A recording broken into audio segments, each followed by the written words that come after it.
So friends, let's go ahead and begin.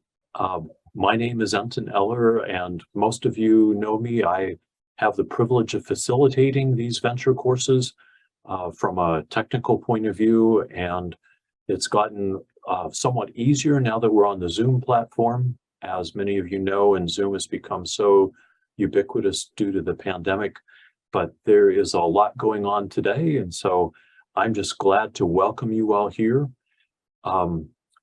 Barbara Daté is our presenter for today for Deep Compassionate Listening. And Barbara has just some really important and unique perspectives to bring to us that are part of her background. And Barbara, I think I'd rather just invite you to introduce yourself with whatever words you want to share, including a little bit about your family of origin and your parents and how that has influenced your journey and how that brings you here. So I'm just going to turn it over to you.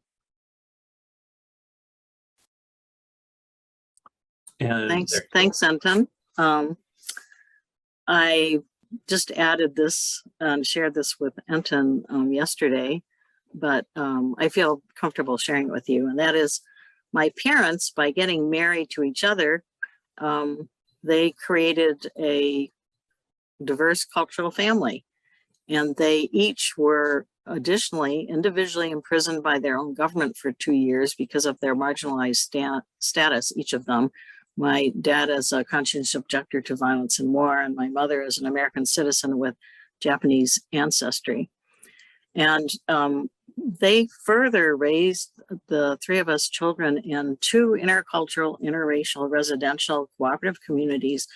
So I, from age 2, consider diversity a strength and something that I'm used to.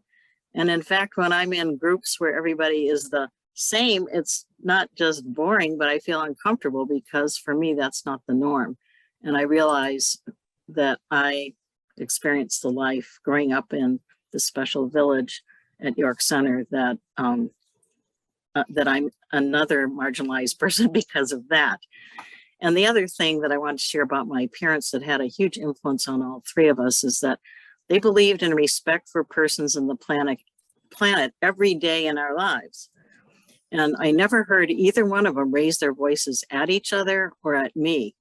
And they were core leaders in their communities. And my mother was I think it was called the superintendent of education at the York Center, Church of the Brethren.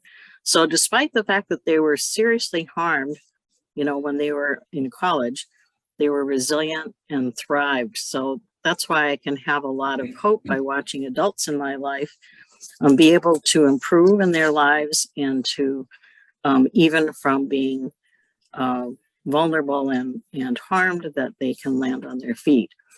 And another example I want to share with you is that in the midst of facilitating a really bitter and intense group conflict among brethren, this example is within our own community, I realized how deep, critical, compassionate listening was to healing, how important listening is in our relationships. And I integrated my learning into the innovative Daté discernment circle that I've taught and used often amongst us and also abroad.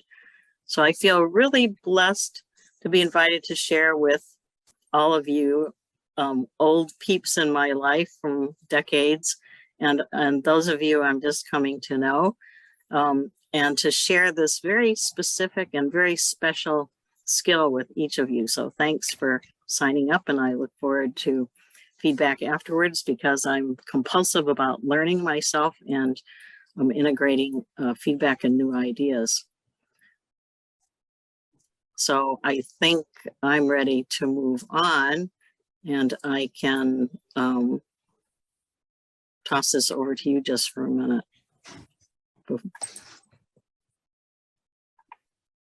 I think we're good, Barbara, so feel free to. Okay.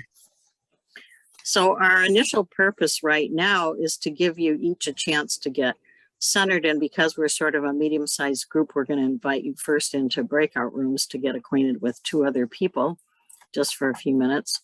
Enton will always be giving you technical instructions. And when you come back, because I just realized that we want everyone else to know a little bit about you, that we're going to invite you to share even a more micro introduction of yourself to all of us. So first, just in breakout rooms. Okay, and I'm glad to make sure that you all are in rooms. We're going to have 2 rooms of 4 and 2 rooms of 3, just so we don't have anyone who's in a room of 2. And I'll trigger the rooms and send you, but Barbara has some instructions for you to introduce yourselves, including, your name, location, where you are,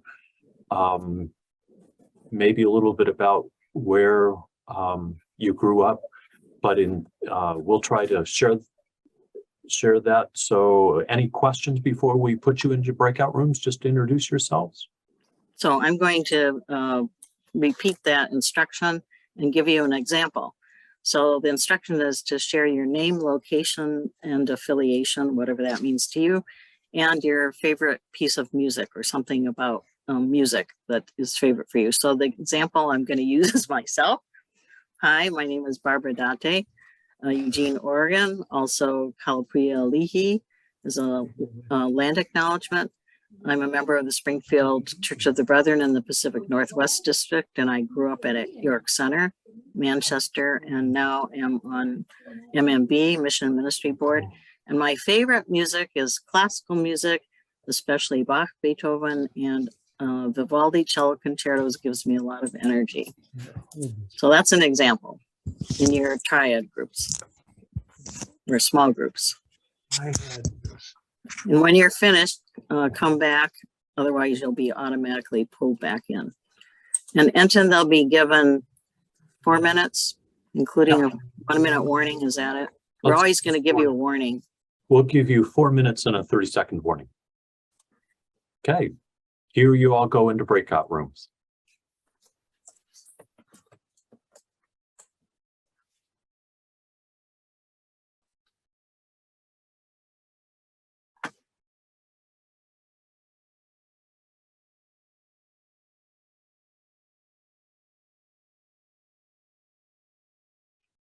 Now I've disappeared. I see the people are coming back from all your breakout rooms. So good. Barbara, back to you. Okay, welcome back. Hopefully you each got to say a little bit. We'd like to have you each share a shortened version of what you did share. So literally your name, your location, and favorite music and or affiliation. So location and affiliation. So we want to hear your voice. We want to see every person. And it's amazing how much non-verbally we can gain from hearing somebody's voice. So Enton, I don't know if you have them in alphabetical order by first name or not. Otherwise, we'll just do popcorn, and anybody who's left over afterwards, we will try to remember to make sure you get a chance. Barbara, I'd suggest, since I've ordered the screen, you can just go in order, because we should all be seeing the same screen order right now. Oh, perfect. You're so smart, Anton. Okay, so you're saying starting at the top, there's Rick. Is that what you're saying? Exactly. Okay, so from left to right and in order. So I'll try to read them. Rick, we invite you to share your name, location, affiliation, and your favorite music. Okay, well, my name is Rick Strong. I'm from McPherson, Kansas, McPherson Church of the Brethren here in town, and I'm a retired chaplain minister, hospice minister, and my favorite music is hymns and Christian gospel music, like quartets and whatever. I enjoy singing. I just not a very good singer, so I'm not always on key, but they usually make it advantages for me. You love music. Thanks a lot, Rick. Sarah? I'm Sarah Mason, and I am from Marion, Kansas, just east of McPherson. my favorite, or I've been an ordained minister for about 9 years and part of a team ministry. I absolutely love Christian contemporary music, but I like it when they mix in the hymns, and so we can reach a variety of generations that way. I'm also a full-time kindergarten teacher, so multiple roles. So melding music together. Thanks a lot, Sarah. Eleanor? I'm Eleanor Hubbard. I live in Boulder, Colorado. I was born and raised on a farm in Iowa at the Vivester Church of the Brethren, but I haven't been a Brethren member since moving to Boulder. Two of my favorite people are on the screen. We're all attending Cairn Christian Church in Lafayette. We're Christian Church Disciples of Christ. And my favorite piece of music is Leonard Cohen's Hallelujah. Thank you, and welcome to this Brethren Circle again, Eleanor. John? I'm John Edwards. I'm from the Dayton, Ohio area. I'm a retired Church of the Brethren minister. I'm currently an interim pastor at Sydney Trinity Church of the Brethren. My favorite music is classical, and I like the Hallelujah too. I like it on our music box. Thanks, John. And I'm glad you got your technology working. Thank you. Okay, Pamela. I'm Pam McKinney, and I live in Frederick, Colorado, outside of Boulder. Also attend Cairn Christian Church with Eleanor and Barbara on the screen.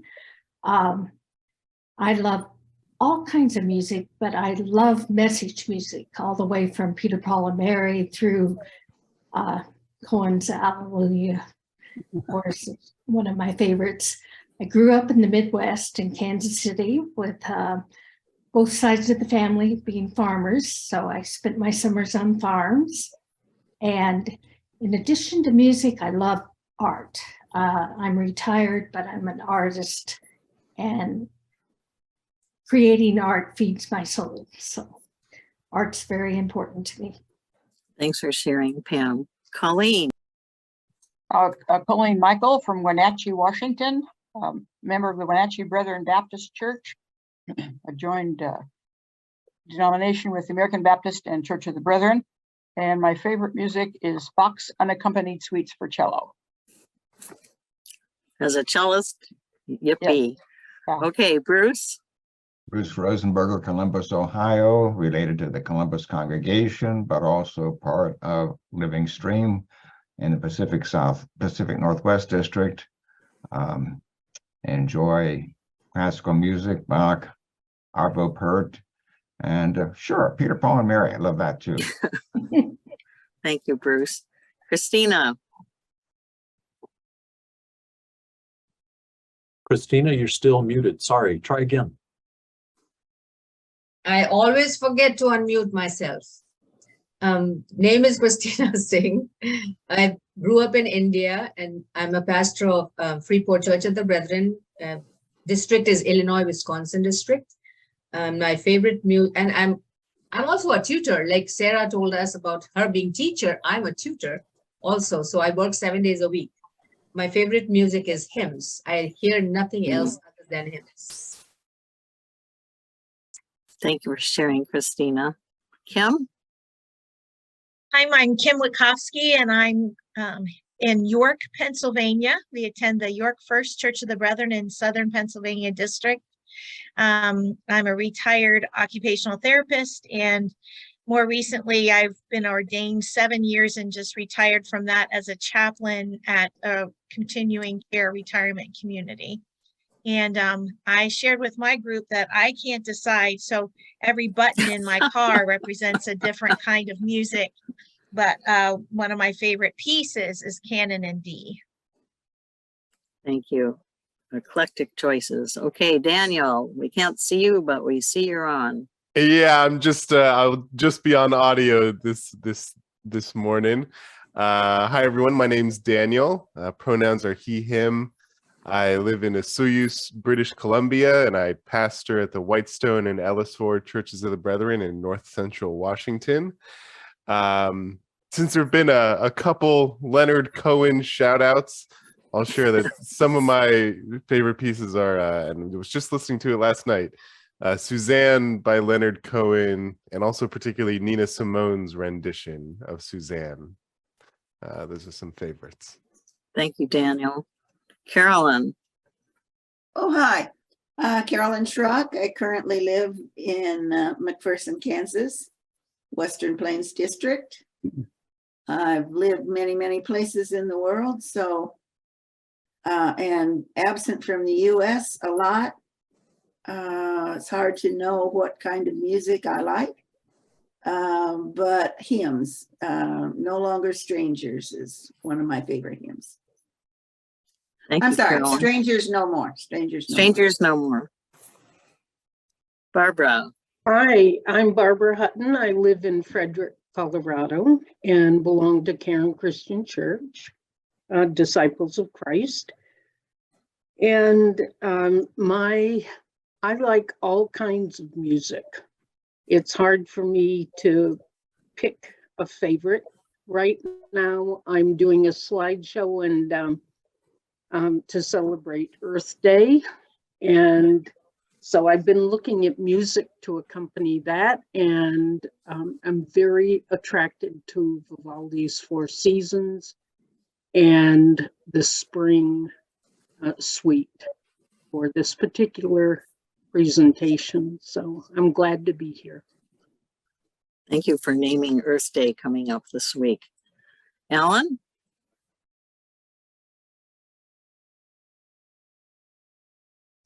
We think you're there. We see your name. He was in our group, but we didn't hear from him, so we're not quite sure. Okay, maybe he's still working with technology. We'll check on that. Thanks. Sharon, you're next. Yes, it's Sharon Hine, and I've been a pastor's wife for 52 years, I think it was, before he passed away. And Sarah, it's good to see you. She and I were a part of the team ministry at Fairview Church of the Brethren in Iowa. And my favorite music, my degree is in music education and major in voice, and studied opera. I love classical music, but I also love the contemporary Christian music, and have spent probably as much time in that as I have the other styles of music, and love it. Thank you, Sharon. Well, Anton, I think Colorado wins a prize for having the most number of people joining in. We'd like to hear a paragraph from you. Well, I'm not in Colorado now, but I have been at different times, so I don't know if that's my claim to fame. Currently in central Pennsylvania, but grew up in the West, and so still feel a tug there. I pastor a couple different little churches of the Brethren, Ambler Church of the Brethren and the Living Stream Church of the Brethren. I'm on the team with Bruce, and Colleen is one of our participants, as well as a few others of you. And I also do technology. That's another one of my calls. So that's how I'm involved with Ventures in helping these courses come to light. And I would say hymns are certainly one of my favorite types of music. And Mary played one on the piano this morning, Nothing is Lost on the Breath of God, that really brought tears to my eyes. And I have arranged some of the chords to get past the awkwardness. So I'm glad to have a slightly different arrangement of that. But I also like Enya, that sort of contemplative sort of music.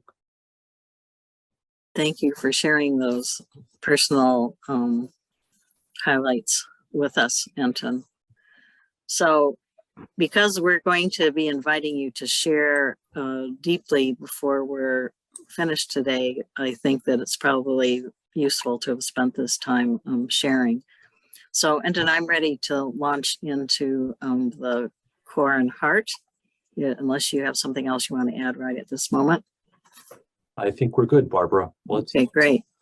So our purpose and sequence review, just the big picture here. As historic peace kinfolk in one way or another, we have been committed to seeking ways to love our neighbors And we brethren are historically able to offer heifers, chickens, goats, BVS labor, Bibles, and all sorts of support with other people. And in learning to be there for one another in our neighborhoods, we're also called to be there for one another in pain, crises, and even everyday life. And the big picture is that we usually have the will and intention to do that, but often do not have the set of skills that helps us to be successful. And so we're going to move from the why to the what and spend most of the time on the how, and you will be figuring out when in your own lives. So we're not going to spend any time on when. So the big picture about why we seek healthy relationships, because being a human being is hard. Humans feel pain, we miscommunicate, and we often experience conflict, and we can do better. And the what, the skills of expression and skills of sharing, of speaking.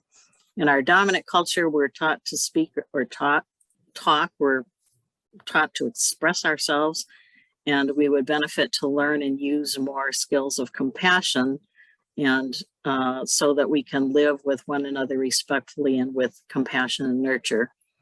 And the how, using a very simple interpersonal micro communication skill, easy to describe and hard to implement in vivo in life, in person, in ordinary life, and also in a moment of misunderstanding or even deep pain or interpersonal or group conflict.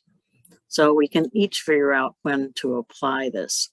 And we're going to spend the bulk of our time of these three components on the how, but we'll start in to look at some move from easy to more difficult. So we'll look at easy interactions through short vignettes, illustrating first how interactions between two people often happen without any skills at all, and then explore and analyze how it might look and feel with adding just one skill, this deep compassionate listening skill that we're now calling a micro-paraphrasing, because we can't think of a better word. So we're still trying to find a term to describe this if you think of something. And then we'll spend a few minutes doing a skill analysis about the difference between having no skill and this one simple skill. And we'll look at three different scenarios, going always from easy to more difficult. And at certain points, we'll have you do some either individual private work in silence for 5 or 6 minutes, and then coming back together and doing the analysis. And you'll be in practice rooms, breakout rooms, practicing a few times in triads, usually, and then coming back together. And the last hour, we will be spending an intensive time on practice of this particular skill and analysis. So we're going to begin with content. And my mentor, my primary mentor, Susan K. Gilmore, observes that the platinum interpersonal skill is deep compassionate listening. And she says specifically in the form of what we're calling this micro-paraphrasing. So I didn't dream this up. I was part of a team that put together this curriculum. So we learned from Madeline Hunter how to teach people to learn fast. And so we're the different components that we're moving through have been adapted from Madeline Hunter. And she says, if you're going to learn something new, it's helpful if you create an anticipatory set which helps the new learning stimulate that part of the brain that is going to receive this new input. So if you wonder sometimes why I'm saying something, there's always a purpose to how I'm leading us into this material. So the example I'm going to share is when I'm at an airport or on a plane or Amtrak or standing in a line somewhere, a long line, sometimes someone sitting near me starts up a conversation, and they often ask, well, so what work do you do? What do you do? And I respond with, oh, I teach a foreign language. And they look interested and they ask me, well, what language is that, may I ask? And I respond with the foreign language of caring. And that usually gets a conversation going. And they often say, well, what, well, tell me more about that. Not many people speak that language. So we're going to go work through this workbook. From the front page on, I'm going to mention only a few words about some pages and skip over some pages that you have that you can look at in the future, and that and we'll spend more time on some pages. So don't worry about that. We're going to go pretty much in the order of the numbers. So hopefully you have that either printed out or you have access to it. Some of the important visuals we're going to throw up on the screen, so you'll have that. So hopefully you'll be able to follow along. The good news is we understand how humans learn, and we understand that most people are intending to be a decent person. And we believe that most people have the will to be a decent person, but often literally do not have the set of skills in their toolboxes to know when or how to use them. And that's good news about will and skill, because we can always learn new skills as a lifelong learner, right? So to enter into our specific work, let's pause at page 4, and I'm looking for 2 volunteers to read the first 2 comics, and Enton is going to put that up on the screen. So if 2 of you would unmute and volunteer, that I'm looking for 2 volunteers. So Colleen, you're waving. You can take the first one. I'm looking for a second volunteer. Okay, Bruce, thanks. So Colleen, if you can read on the screen here. My screen just suddenly went to full screen. Just a minute. So Colleen, if you're ready. Oh, in a good conversation, one person talks while the other listens. Oh, Bruce, I'll have you read the second part. And that person talks while the first person listens. I like talking. I hate listening. I realize that. What? Thank you. We'll take observations after the second one. So I'm going to just have the 2 of you continue. Bruce, take the first. Yeah. Brutus, dear, you can stop with the yes and the uhs.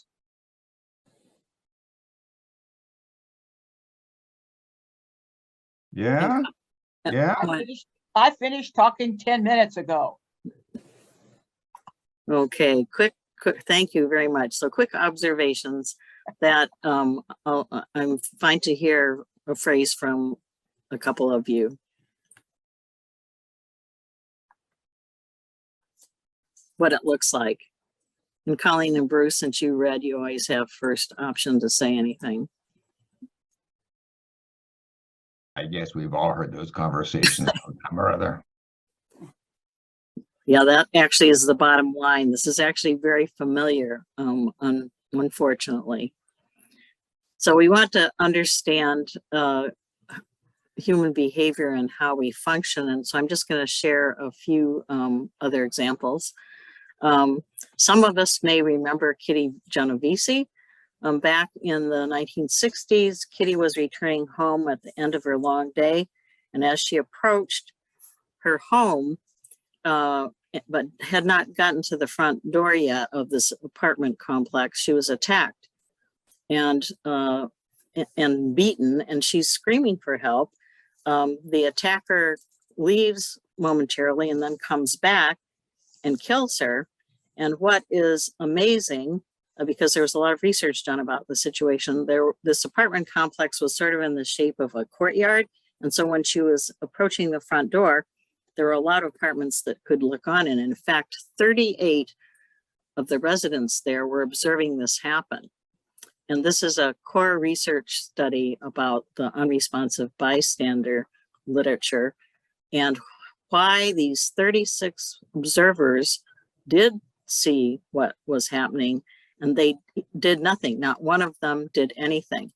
And so the research team went and interviewed each one individually, and they were sort of shocked to discover that each person said they didn't know what to do. In other words, each person watched it and worried and cared, but they couldn't think of one thing to do to help, which distressed me just learning that. But a second research project that was a follow-up project to this was at Princeton Seminary in a course teaching preaching. So these were two pastors in training.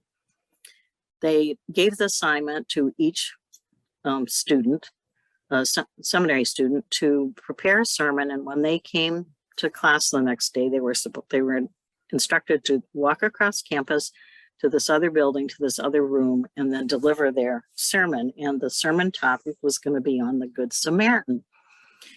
And they planted a person along the way who acted like he was having a heart attack. And they had observers to watch these students one by one going by to deliver the sermon on the Good Samaritan story. And what happened? Only one person stopped. So of the whole class, nobody stopped. They were in a rush. They were trying to get to their class. They noticed that somebody was having a problem. And the one person who did stop was insisting on taking this person to the ER and didn't even listen to the person who said, I'm part of this research study and you're fine, just go to your class and share your sermon on the Good Samaritan story. And that was even more distressing to me to learn that. So it just reminds us that there are a lot of internal skills about being mindful and noticing opportunities to be helpful, caring, and cooperative, which is a hard set of skills to learn, and that we can't always monitor our internal skills because we can't see it or hear it or feel it. And when we're watching somebody else, we can't see it, hear it or feel it sometimes because it's so internal. But there are many reasons why we fail to act even when we want to or we notice something. So we can remind ourselves that we each bring certain things into the room with us when we're encountering a situation. And some of those are, and if you look at page 6, and I didn't ask Anton to throw that up, but it's very simple diagram just of a machine that's illustrating our stress tank. And there are all sorts of things, and you can just visualize all sorts of things that cause, thank you, Anton, that cause stress in our lives, including, different kinds of life stress, pressure from exhaustion or anxiety, being overloaded with one thing or another. And we have all sorts of signals that can tell us that we're at the edge of stress. But the bottom line is that we're, still at the participating in this pandemic. We're not totally out of it yet. Most of us don't realize that's had an enormous negative impact on each of our lives, and that some of us have adapted better than others. And so that big picture, thanks, Anton, that big picture is that we are all today, still involved with external stress that causes us to not function at our optimum. So I'm just going to ask you to popcorn and hear from 2 or 3 or 4 of you naming a stressor that you have experienced this last year. And just in 1 or 2 words, call it out.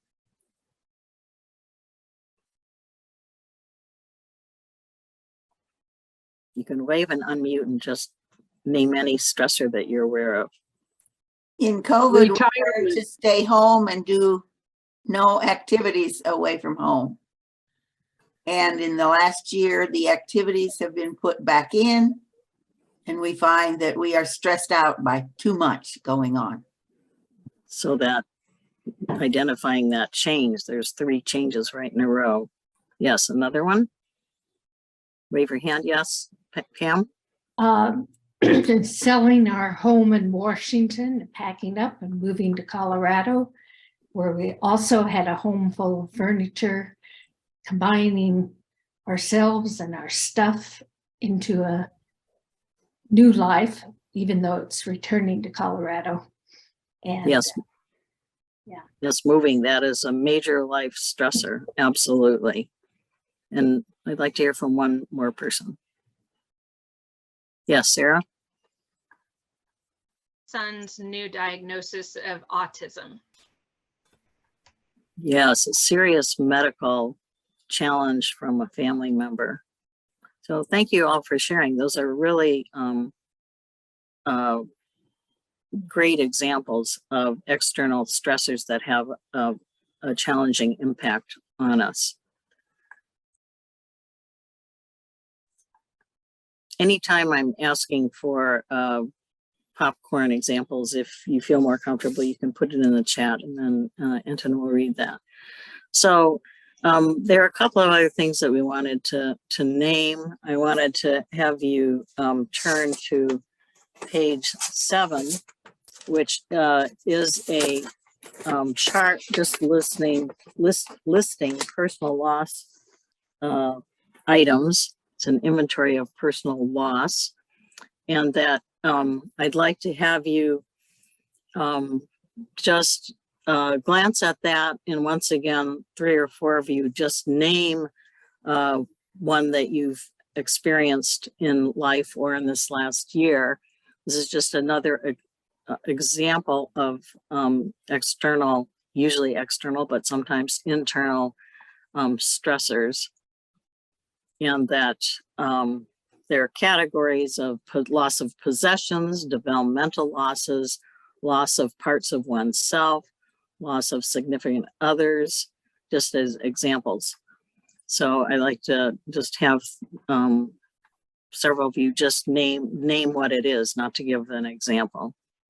And waving your hand helps, because then Anton will move your face up until the top row. Yes, Colleen.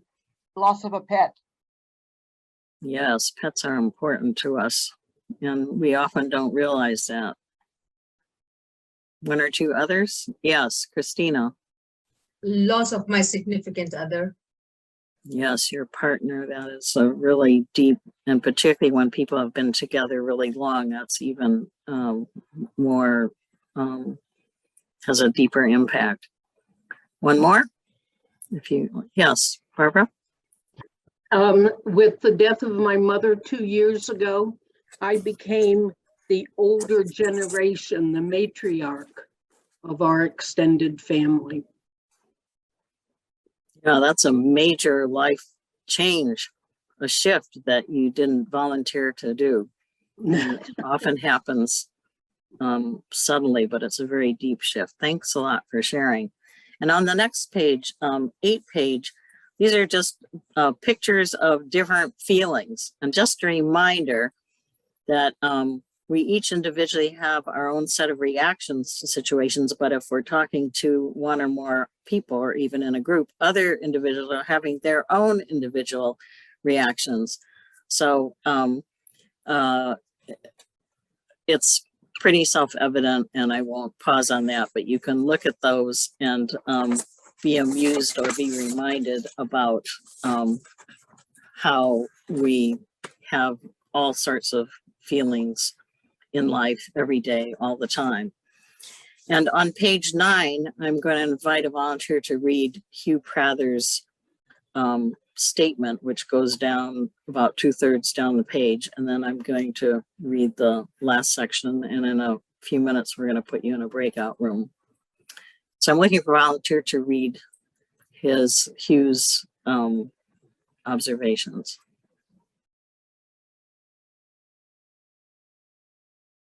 I can read.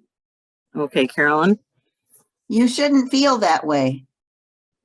Both my body and my emotions were given to me, and it is as futile for me to condemn myself for feeling scared, insecure, selfish, or revengeful as it is for me to get mad at myself for the size of my feet. I am not responsible for my feelings, but for what I do with them. You shouldn't feel that way. My emotions do not originate in compliance with the laws of Aristotelic logic. My mind cannot know what my body ought to be feeling. My body has every reason of its own. to be feeling the way it does, and all things considered, which my mind cannot do. It couldn't be feeling any other way. Thank you, Carolyn. I agree with Prather that we feel how we feel, and we each are responsible for what we do, how we behave, and how we deal with and work through our own feelings and thoughts. And I would remind us that one can do lots of intensive work to improve how we feel by working on the thoughts we generate. And there's lots we can do to improve the likelihood of falling into the pit less often or getting out quicker. So Hugh Prather affirms that our feelings are truths in our lives, and we benefit from noticing and accepting them. What we have control and responsibility over is how we decide to act on them, and to remind ourselves that the other person in the setting, in the scene, has their own set of reactions and feelings.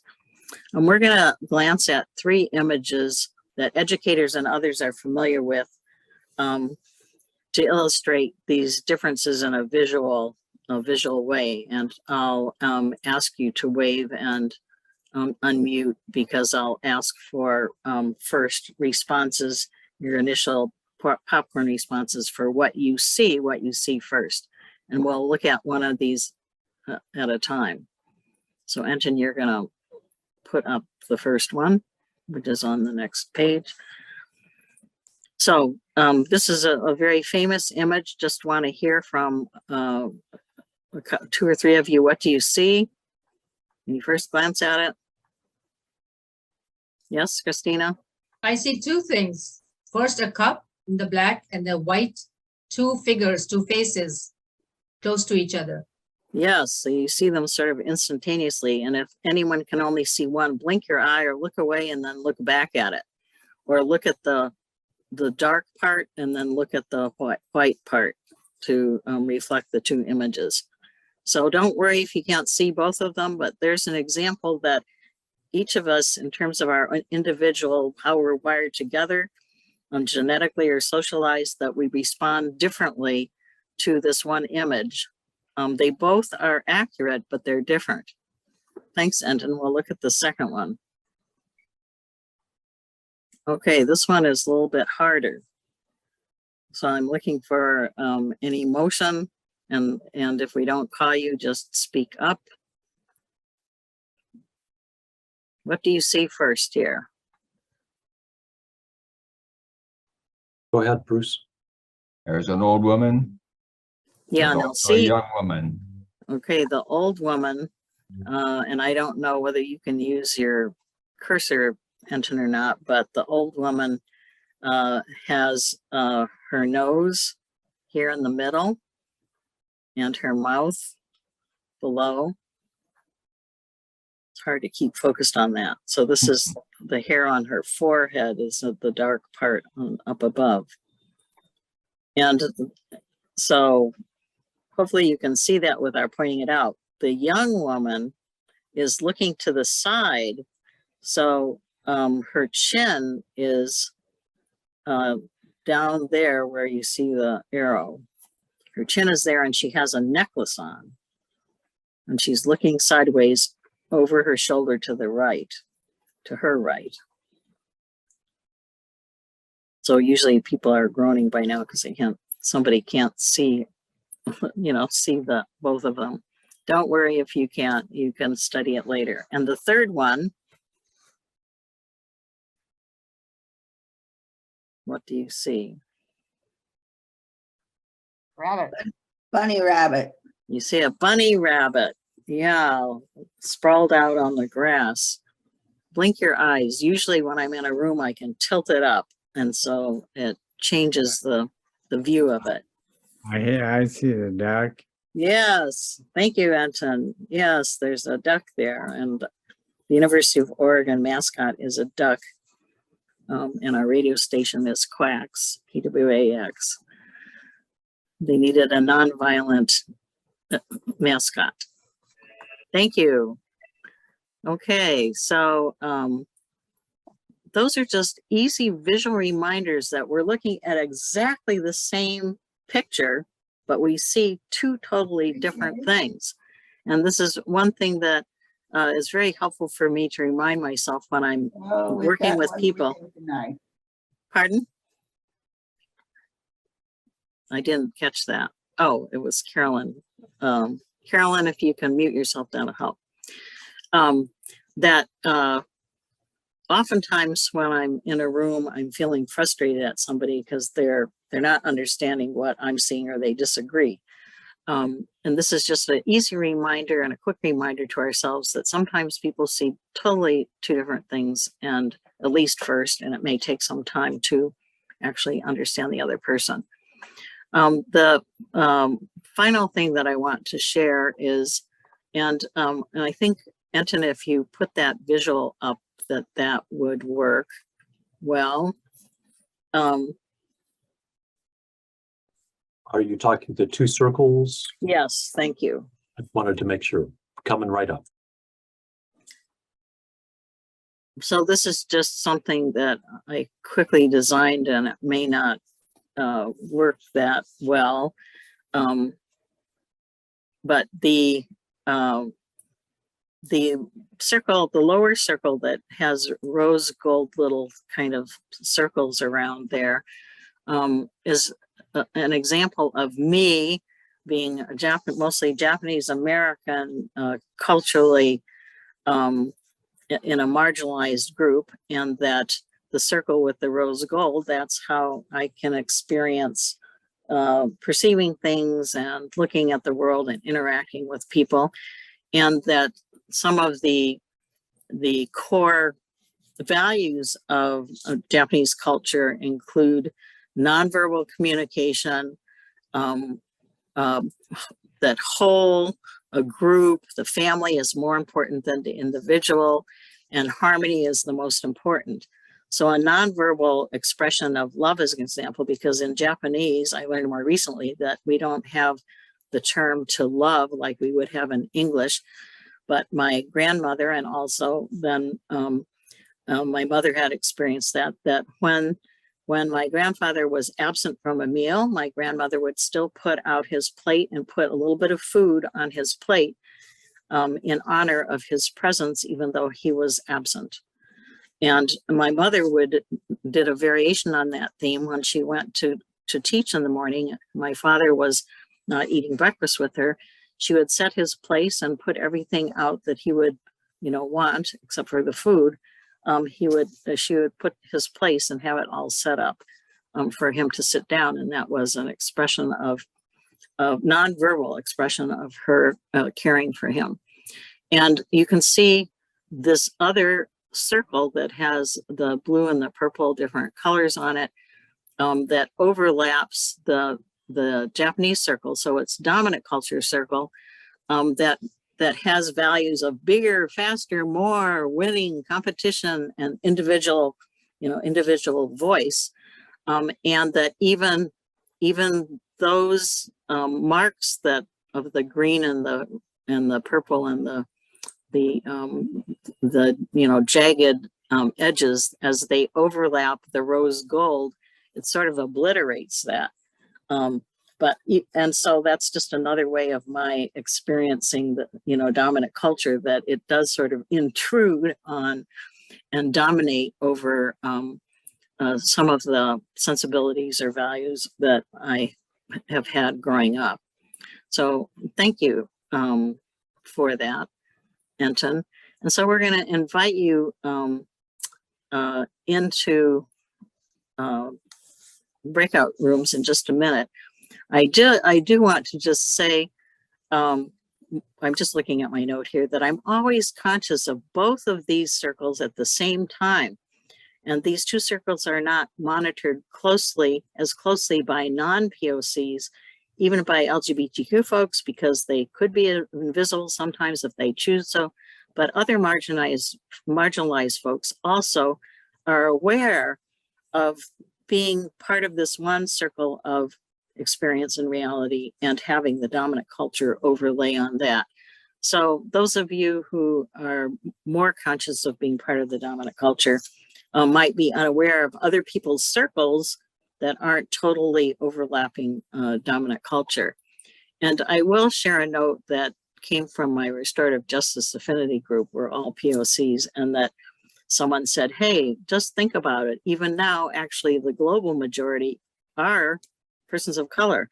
And that will soon change in the United States, because we're probably about 40% now, but that will be changing in the next, 20 years or so.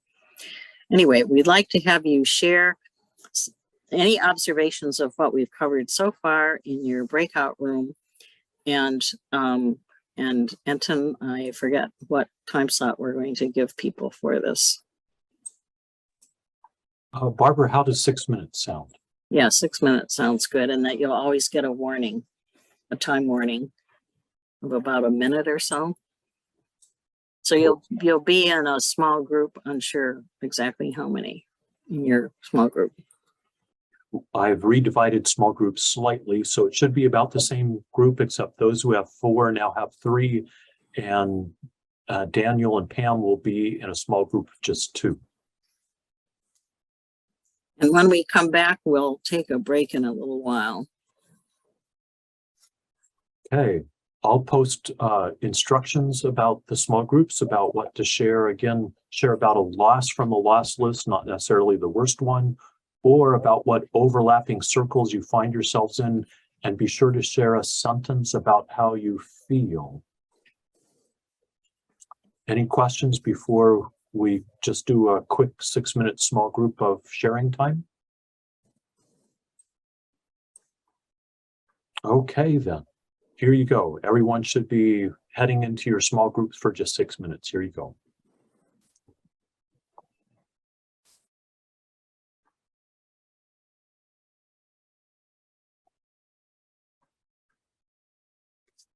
Here we go.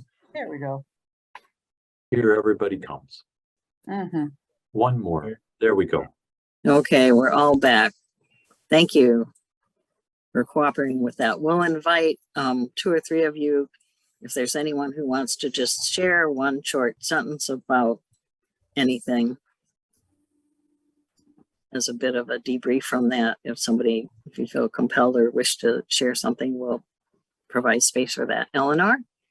One of the things I've been thinking about this morning is all the changes related to aging and how that fits into the circles and the feeling level. And yeah, in a lot of ways, I don't feel any different than when I was younger, but in a lot of ways, physical changes have really changed how I relate to life. Yeah, you're pointing to a major change. Thank you. Anybody else? If you would like to share a sentence coming out of that, your break room experience? Interesting that Carolyn shared that she is in a group where they were asked to name a TV character.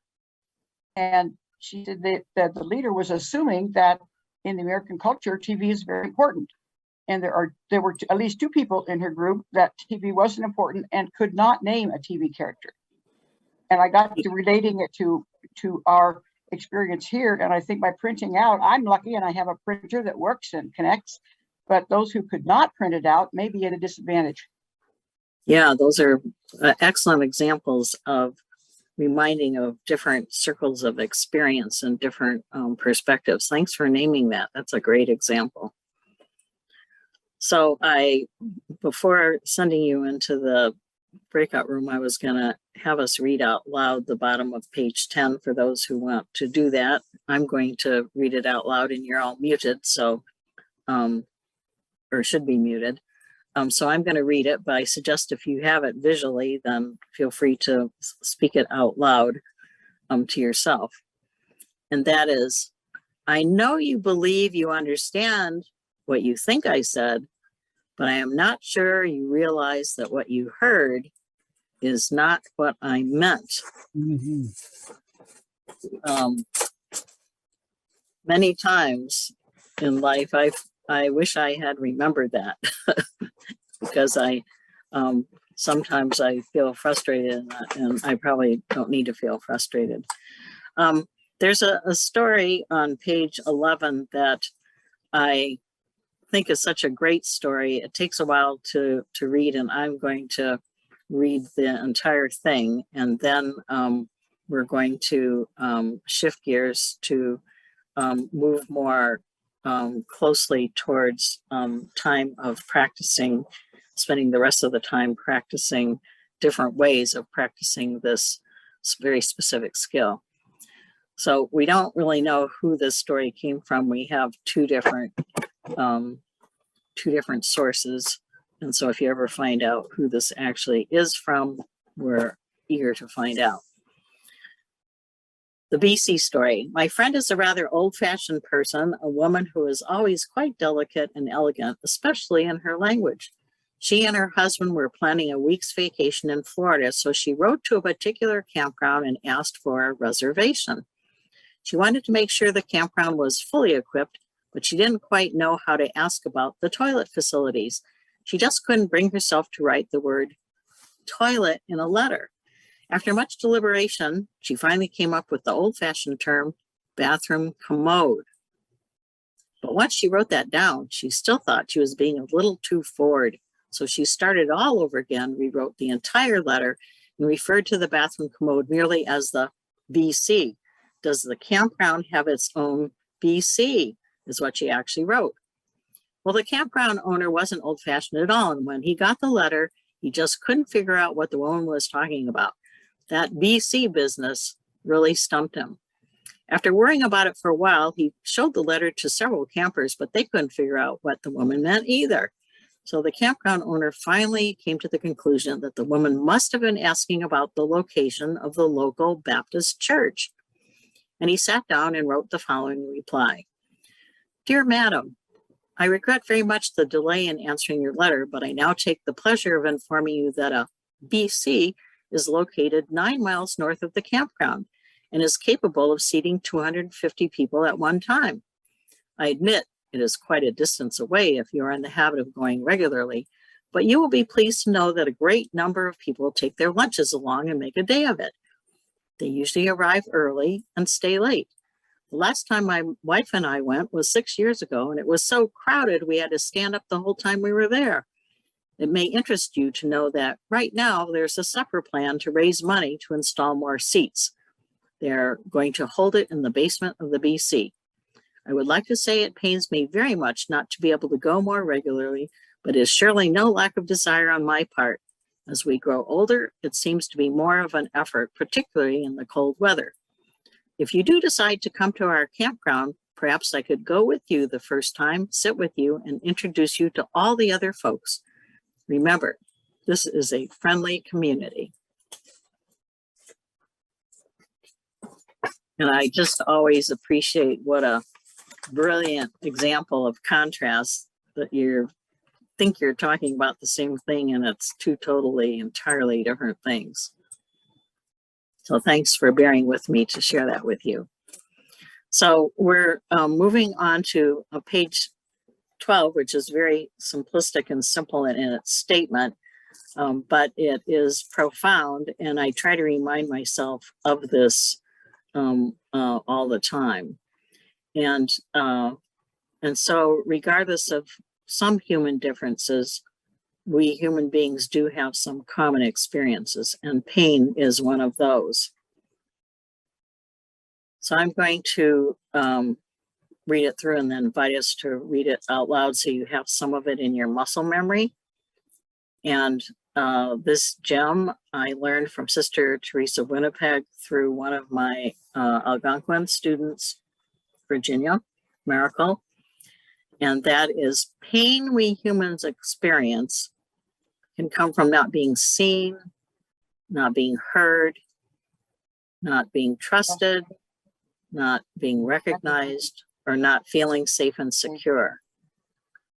So I invite us to, if you're muted, we'll be okay.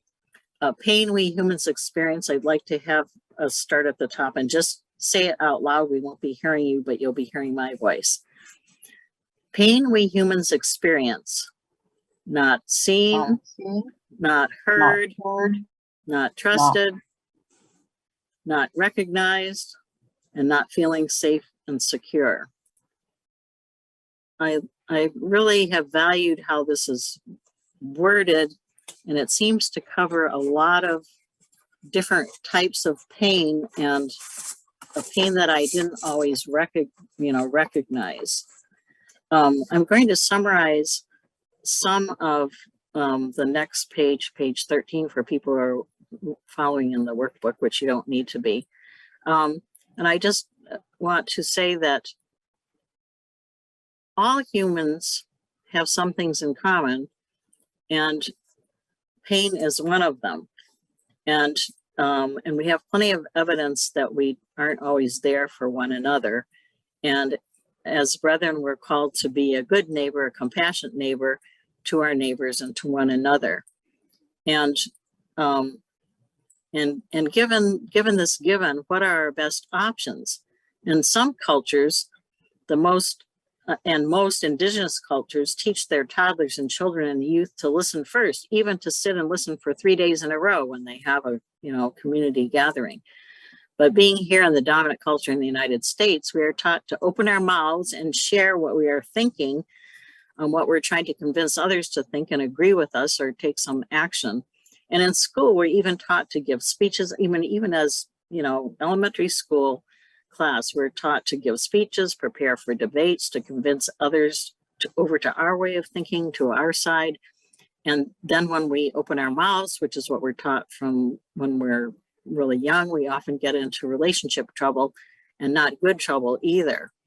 And so when we encounter someone else or are thinking alone, we often observe or experience things that we have instantaneous reactions to. And so for many of these reasons, we are bogged down by our own history, our own baggage, our own perspectives, vulnerabilities, cautions, and preparedness. And when we start communicating with one another, that's where we're starting from. And that I just want to remind us about that Henri Nouwen, who is a renowned Dutch theologian, he invites us to learn how to offer, open up hospitable space where strangers can cast off their strangeness and be welcomed as fellow human beings. In other words, he is inviting us to convert the hostis, the Latin word for the enemy, the outsider, the stranger, into a hospes, a guest, a friend, or a neighbor whose membership in our human family can be fully experienced together. And he suggests something rather strange, which is he's suggesting that we actually create what he calls an open space, an open, brave space between ourselves and the other person that we're talking to, that we visualize creating an empty space, which is sort of hard to sort of visualize. And that where outsiders, the other person, can feel free to share their own songs, speak their own languages, dance their own dances, express their own authentic selves, follow their own vocations, their own feelings, their own thinking, to you or to the people they're in that space with. And so the English word hospitality just does not carry as deep a meaning as other languages. And so when I try to explain this in preparing ourselves to learn this micro-paraphrasing, is that the image that I have is in my own home. I usually have at least one comfortable chair and a sofa or a couch that's comfortable. And that while it's a comfortable place to sit, I almost always have papers and magazines and mail and clothes out of the dryer that's not been folded, so it's laundry waiting to be picked up and folded and put away. Anyway, there's all this stuff, on the chair and on my sofa. And so Nouwen is talking about scooping up all of that and removing it so there is empty space for the other person to be. And he's talking about it in terms of, psychic space and emotional space. And learning to be a good listener is just like that. And I just like this image and this description that Henri Nouwen talks about in his book, Reaching Out. Anyway, that's just the big picture. I think we're going to skip over page 14 because you can actually read it. It's fairly self-explanatory. It's an short article by Brooke Collison called The Mrs. Lincoln Response. The big picture is that there are 8 responses described that are sort of average humane responses when you're listening to someone. But the last response, the 10th response, the Mrs. Lincoln revised response, is basically a micro-paraphrase. So you can give responses that are questions. Are you okay? How are you? Any kind of questions or statements or sharing you had the exact same experience or whatever. Maybe I should have followed that page, but I'm just going to skip over it to save a little bit of time. So we have a description of what to do, but we don't actually know how to do it. And I wanted to share a couple of quick examples to move from the what to the how. We, as brethren, are called to be Jesus in the neighborhood and to love compassionately and love everyone. And the Dalai Lama often reminds us, be kind whenever possible. It is always possible, is what the Dalai Lama says. Be kind whenever possible. It is always possible. And one time when I was sort of freaking out just before I facilitated a several-day intervention in 3 language concurrent translations, English, Ojibwe, and Oji Cree, I was facilitating several families who had come to meet together with the faith communion who had, so the religious community who had kidnapped their children 50 years before and taken them from their homes to residential schools, and then never told the parents what happened to their children, which meant that the parents or the families were left in the dark for 50 years and didn't know what happened and couldn't even hold a funeral. And I was trying to get centered myself before going into this several-day intervention. And I was feeling sort of emotional. And the Indigenous elder, James Morrison, who had invited me to come and stand and be with these people at this juncture and facilitate some kind of healing, he looked at me and smiled and then told me the story of his grandmother sending him out of the reservation out into the world and reminding him this, James, just remember 3 things. Don't worry, just remember 3 things. Number 1, be kind. Number 2, be kind. Number 3, be kind. And basically, Elder James Morris was telling me, Barbara, you got this. He did that by telling me this story. So it's clear what we are to do, behave like beloved kindred folk and with one another every day, and even in harsh situations, and to do that all the time. But how we do that, that's not easy. So each of us experiences and shows our internal life in different ways and times and colors and intensities, clarity, even ability to articulate ourselves. So bottom line, Henri Nouwen, the famous Dutch theologian, invites us to create empty space. And we're going to take a 5-minute break now.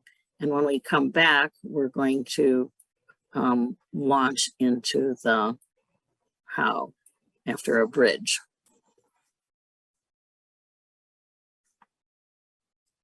So Barbara, I see that we're about 23 minutes after the hour. Shall we go until about 28 minutes after the hour? Yeah, that's good. And we're going to put on a piece of music that's just under 5 minutes so they can hear that winding up. All right, so friends, feel free to get up, take a stretch, and when the music ends, then we'll be back together.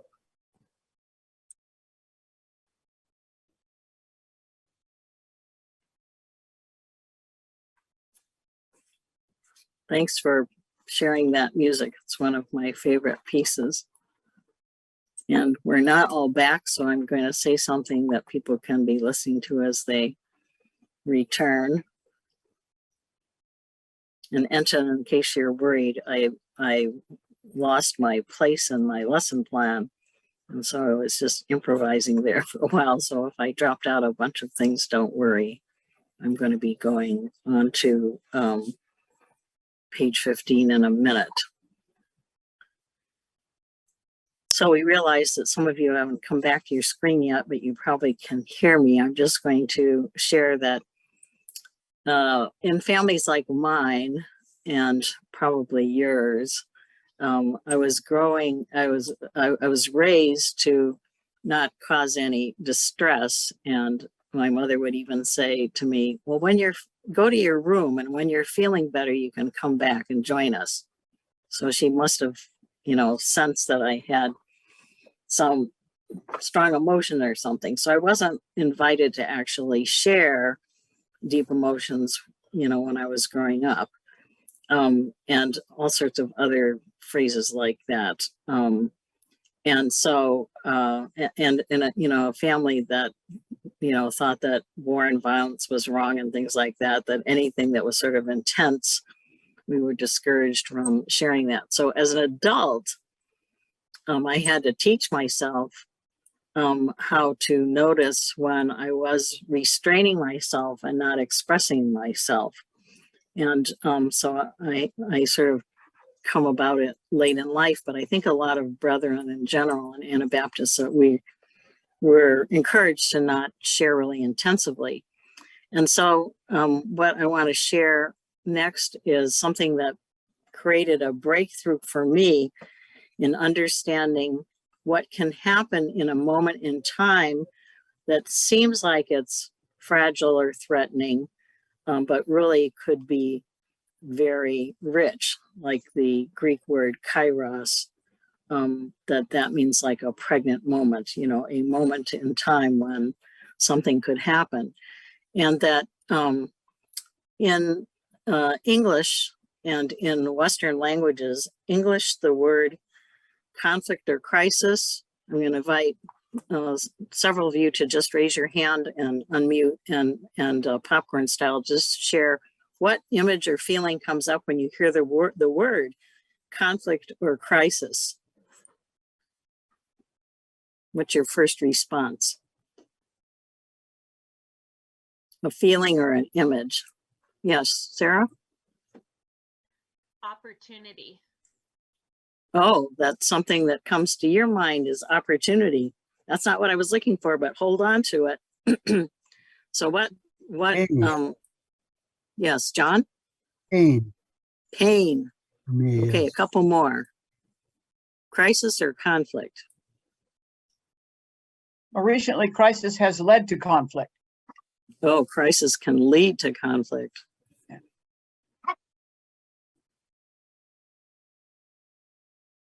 Anyone else? I have two very different responses to those words.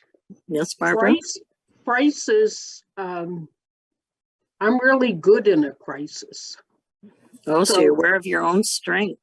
Mm-hmm. Yeah, so crisis, I said, okay, what needs to happen right now? Conflict gives me a stomach ache. Oh, so the image or the feeling of conflict, it gets to your body even. Yes. And actually looking at it, thank you all, looking at it more deeply in Greek and in Latin, that the words crisis and krinelm, it can be a turning point or to separate, something that was together to separate, from the Latin conflictus and confligere, I don't speak Latin, to clash together, smash together, to strike like flint. And in English, we have some of these images that you're mentioning. And so there are other definitions, if you look it up, that describe it as an unstable condition, a point where hostile forces are at the most tense in a state of opposition, conflict, prolonged battle, struggle, clash, controversy, disagreement, opposition, crashing together, a collision.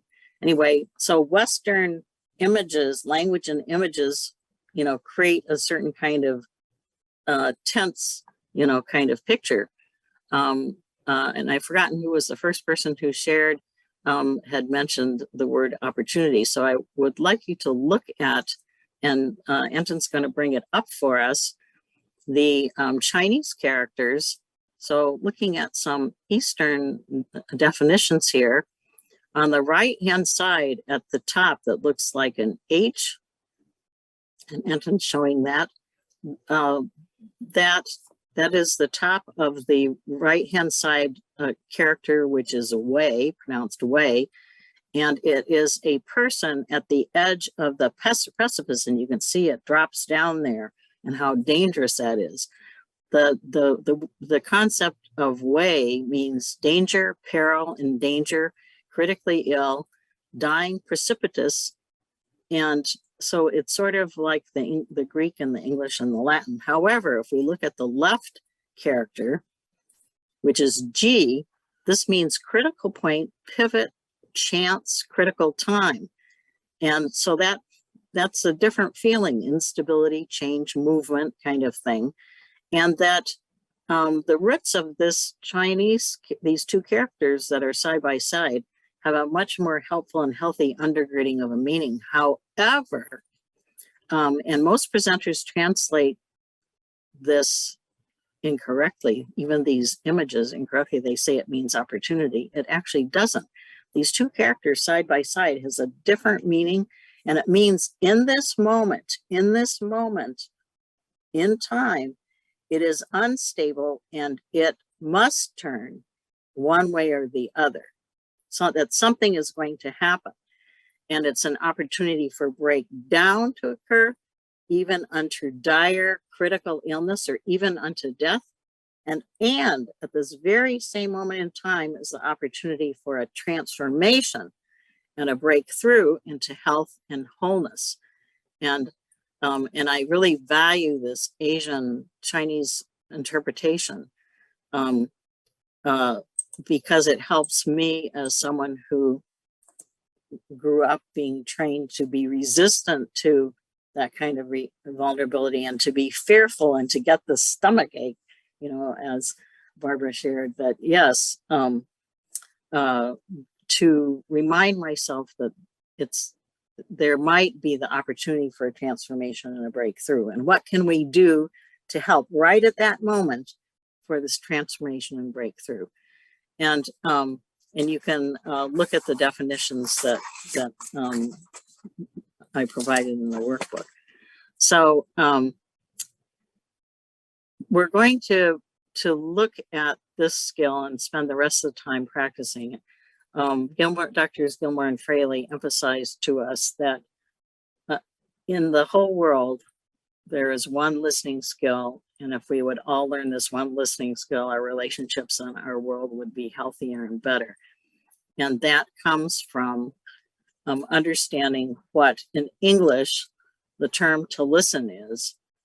And that, and I'm going to skip over the English definitions of that because we each have a whole list of good examples of that.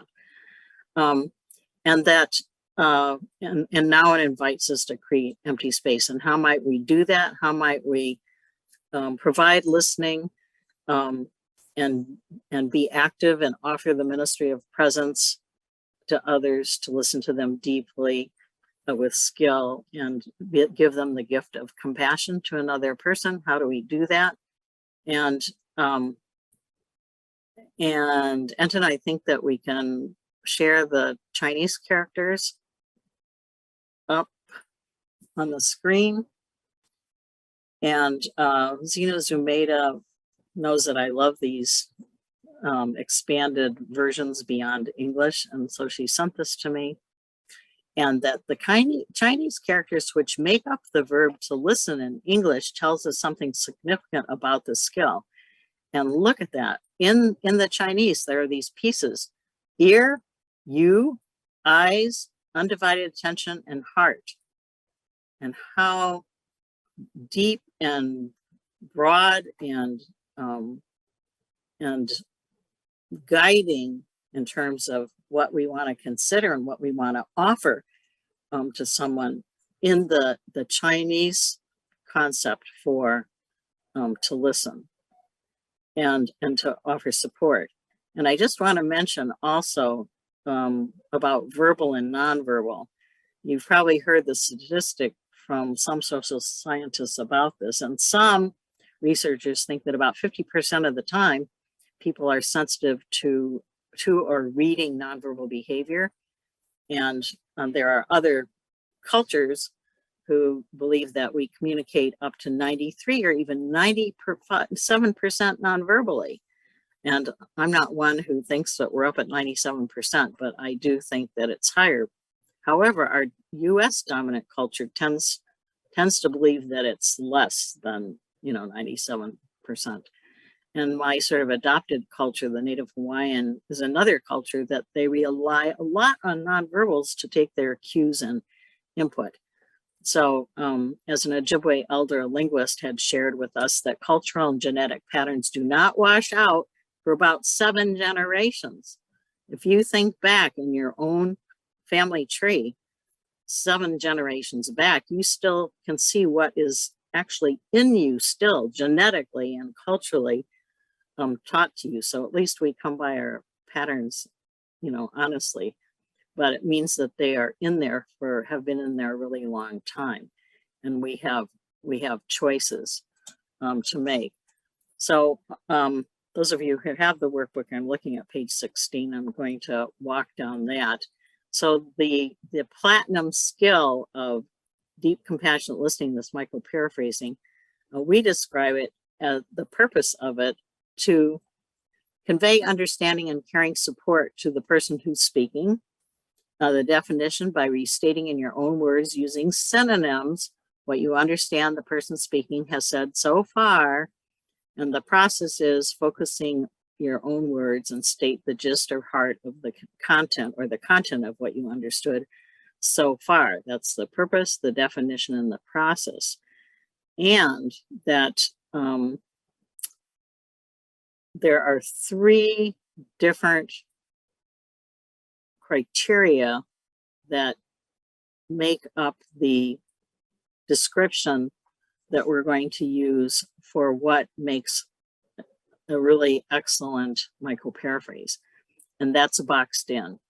And that is, and we can look at that if you have that easily readable and to throw up on the screen. So the 3 in the box are: 1, first criteria, focus on the speaker. It's helpful to start out with the word you as you're learning this skill, as you get more of the art and not the technique of it, that you can design your sentences, but we're going to practice it today with using you. Restate the facts or feelings. That's the second criteria. So you're going to capture the main gist of it. And third, be as brief and succinct as possible. And that is really, really hard to do. It's the one that seems to be the most difficult. So if a person is sharing 3 to 5 sentences, that's a paragraph. Your paraphrase would be as short as possible, 3 to 12 words, but it's better if it's 2 to 3 words or 4 to 8 words to get it as short as possible. Thank you, Anton. So other skills that are compassionate listening are summarizing, where you include everything that the person has said. So if they tell you to go to the store and get these 5 things, you're going to actually mention all 5 things. It's going to be a summary. And parroting is repeating the same word. And I want to give you an example of that because a lot of people struggle with finding synonyms. So I'm just going to illustrate that. And Daniel, if you're here, you're going to help me with this illustration. I'll state 3 short sentences, and when I'm finished, then Daniel's going to respond, and then I'm going to invite a quick observation. So Daniel, my flight was canceled.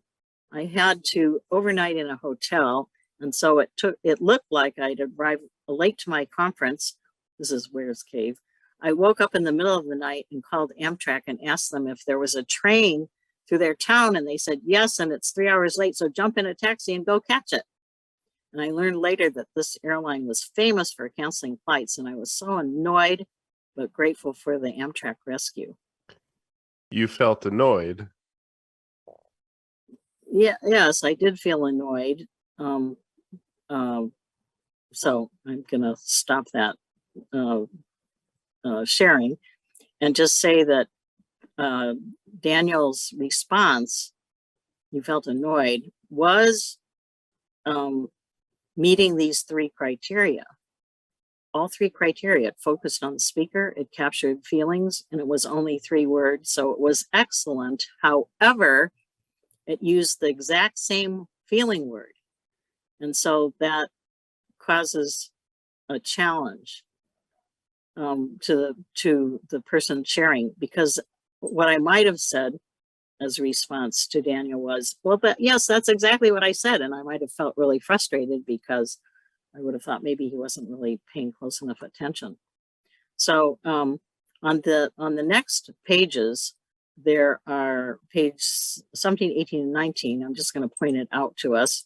You can look at it later. There's a whole set of vocabulary words. And when we were working with our 4th and 5th grade youngsters, which was our first research project, that the first skill that we taught them was getting centered, and the second skill was vocabulary, because we were getting them ready to learn this micro-paraphrasing. So I'm just going to ask from the group of the paragraph that I shared back then, just state one word if you have some other word besides you were annoyed that would be some options for that paragraph. Upset. Upset, yes, great. Frustrated. Frustrated, yes. If you have another one, I'll take it. Otherwise, I'm going to read it again, and Daniel's going to pick a word and to respond, and then we'll see how that sounds different. Daniel, I was so frustrated. My flight was canceled. I had to overnight in a hotel, and it looked like I was going to arrive late to my conference. I woke up in the middle of the night and called Amtrak and asked them if there was a train through town, and they said yes, and it was 3 hours late, so jump in a taxi and go catch it. I learned later that this airline was famous for canceling flights. I was so annoyed, but grateful for the Amtrak rescue. You felt frustrated.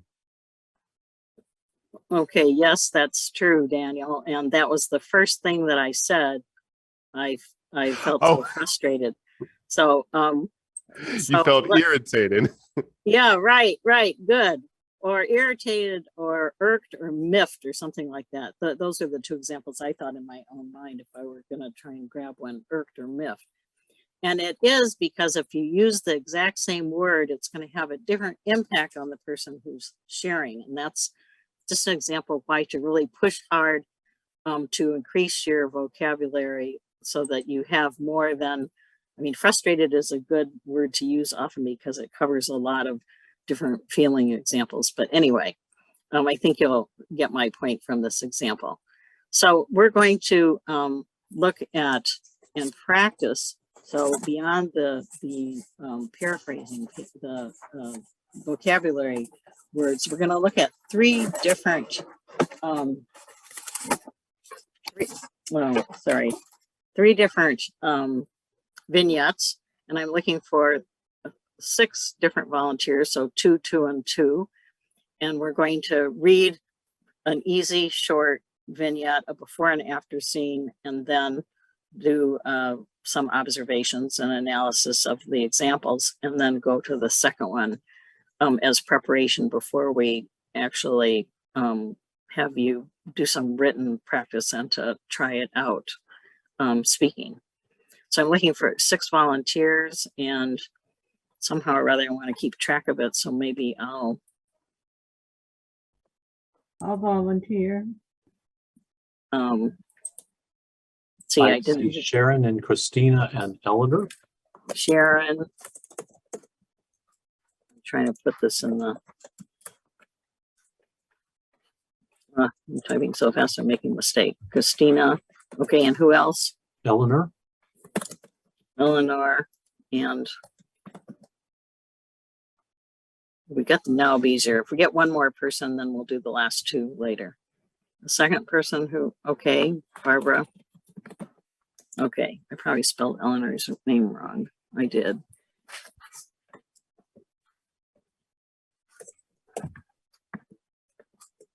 Okay, so Sharon and Christina. So the first one, and I should have checked with you, but that's on page 20. If the two of you have access to that, Sharon and Christina. So Sharon, why don't you take Tony? I always tried to pick names that were for anybody. And Christina, take Kelly. And the before scene is at the top of the page. And that's without using any skills at all. It's just reacting. So stop at the end of that first section. Right. This plan just isn't going to work. I told you in the beginning it wouldn't work. It's too costly. We should quit now while we're ahead. You're always voting things down. Oh, hold on. We'll never get this program done. Besides, we don't have enough support. Our costs are too high. You're just a wet blanket on all good ideas. Remember 10 years ago when we were reviewing our new curriculum? It took you 6 years before you supported it. And everyone loves it. Even you like it. And we never did get a new coffee maker. The old one still works fine. You're hopeless. I don't know why I agreed to work on this project with you.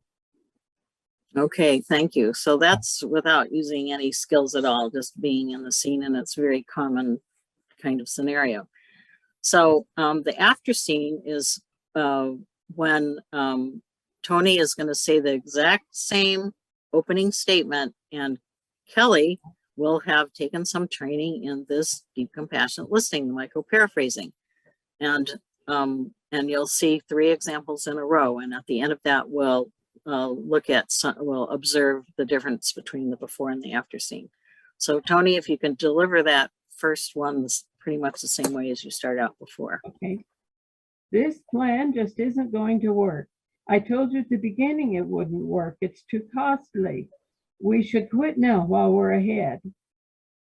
You still have some reservations about it. You can say that again. I don't think we've thoroughly researched our options enough. I think we can find a better buy than this. You think we can save even more money? Yes, I do. And I also think we can get even more support from our parents and the community if we present the plan in a more orderly and detailed way. If we get more involvement, it may reduce the cost too. You think we could enlist even more parents to help? Yep, I do. Even so, I'd be ready to support this program by our next meeting. Wow, I never imagined you'd support this plan. I'm even willing to work harder on the proposal if there is something I could do. I could use some more help. I think we could get it done in 45 minutes after our meeting next Thursday. You've got a deal. I'll be glad to help out then, since it will help us promote this program. Thanks. See you tomorrow. Okay, thank you both. So I just want to invite you to have hear a couple of observations of the difference of how it feels or looks between the before scene and the after scene. What is different? And whoever is doing the reading have the option to actually give a response and an observation first. So that would be Sharon or Christina if you want to say something before anybody else. Yes, I felt the second part was, I felt more positive. The negativity had gone. The first one was negative. I felt negative, but in the second one, I did not. So there was a big emotional difference. Yes, couple other observations. Raise your hand and unmute.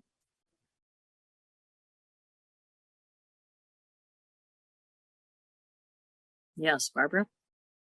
I think in the second one, the conversation empowered Tony to actually create solutions. And it prompted him to be positive about the work. Yeah, just it had an actual impact on the evolution of it. And that you're seeing that actually Tony was strengthened by that. And this may sound really strange, but 3 micro-paraphrases, 3 skillful reflections back in a row can have a really big impact in the situation. And I do want to point out, so Christina, I'm really glad that you delivered the second micro-paraphrase as you did, because I wanted to make this comment. You said, you think that we can even save more money, and your voice went up at the end. That's not how it was written, but that's how you delivered it. And that is because every micro-paraphrase actually has a question at the end of it that's silent. And that is, this is what I understood so far. Did I get it right?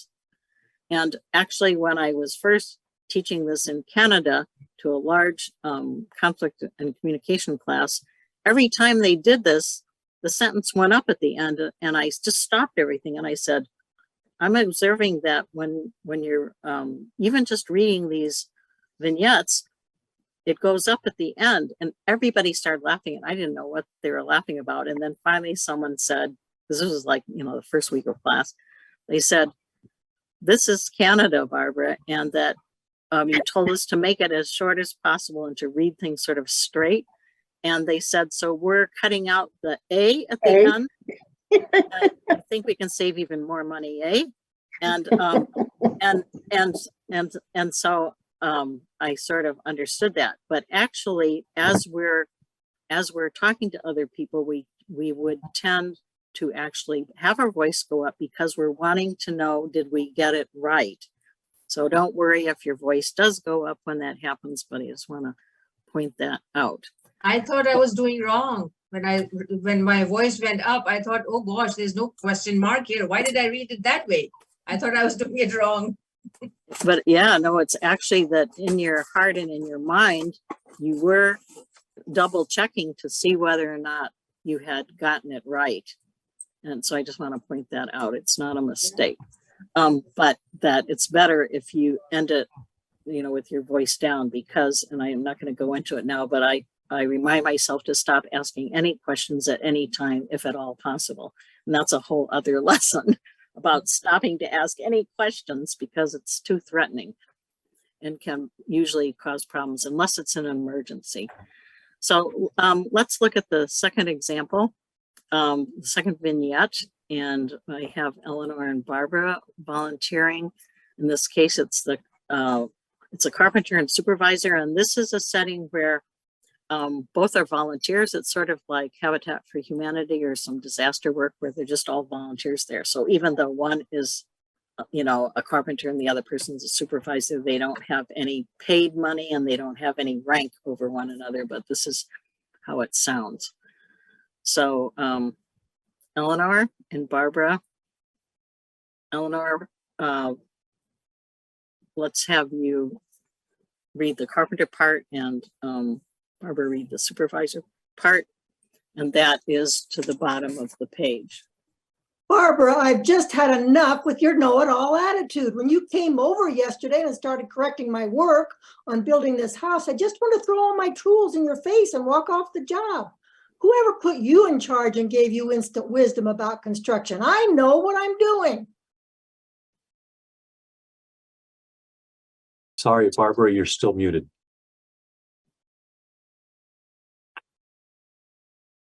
There you go. Sorry.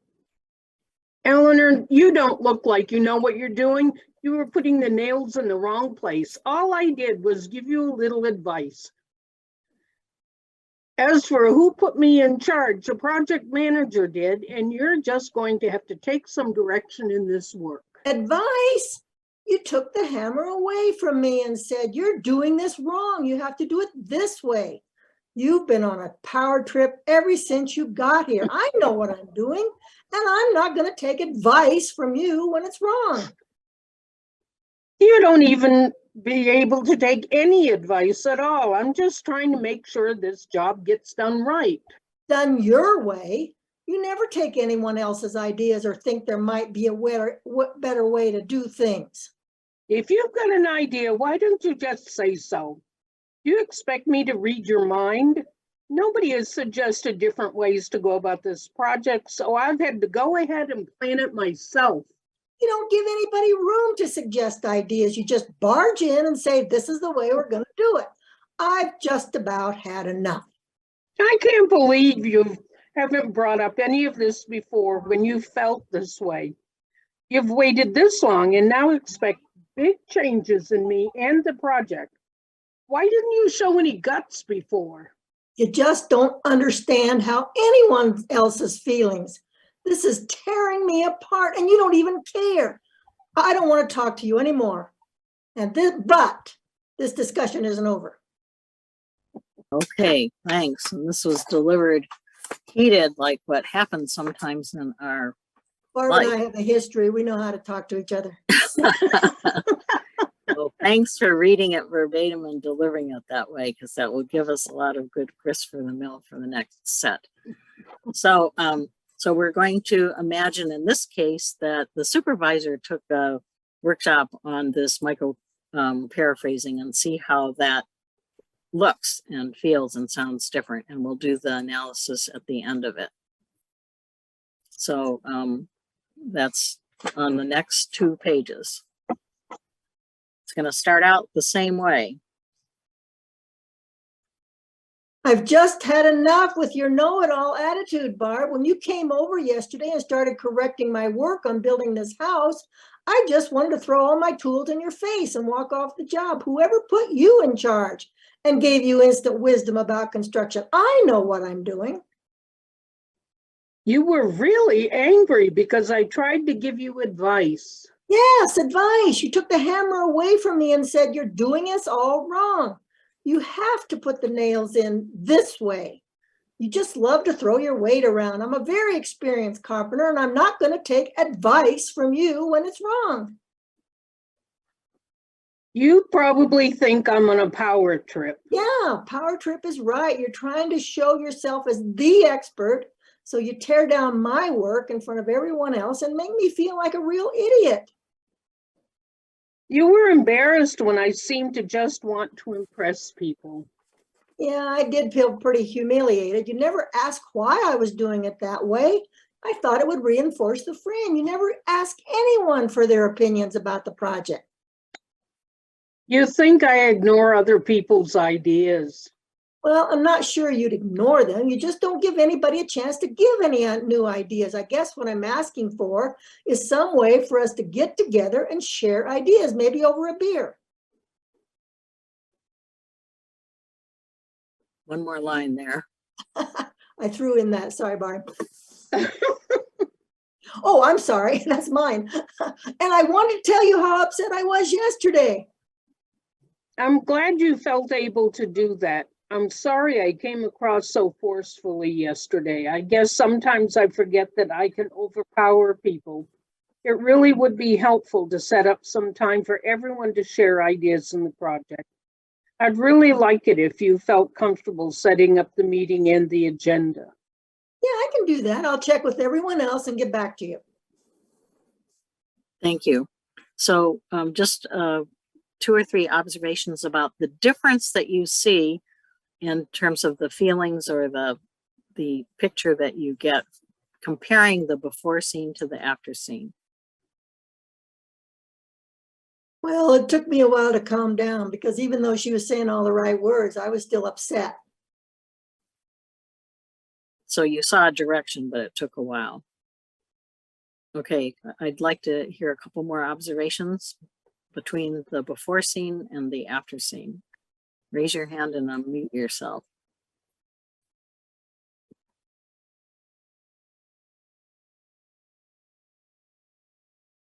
Yes, Colleen? The power differential in the two. In the first one, it was they were butting heads. I mean, I'm going to do it this way, and you're going to do it that way, like this. And then this in the reread, the supervisor recognized the desire for the carpenter to have some power. And so allowed for that, saying, well, then you can set the agenda. Would you be interested in doing that? Acting as, you know, allowing the carpenter to have some power. Yeah, so at the end that there was the ability to be able to invite collaboration in that way that you see as a sharing power. Yes. One more observation, if anyone has one, the difference between how it looked or felt or seemed between the first scene and the after scene.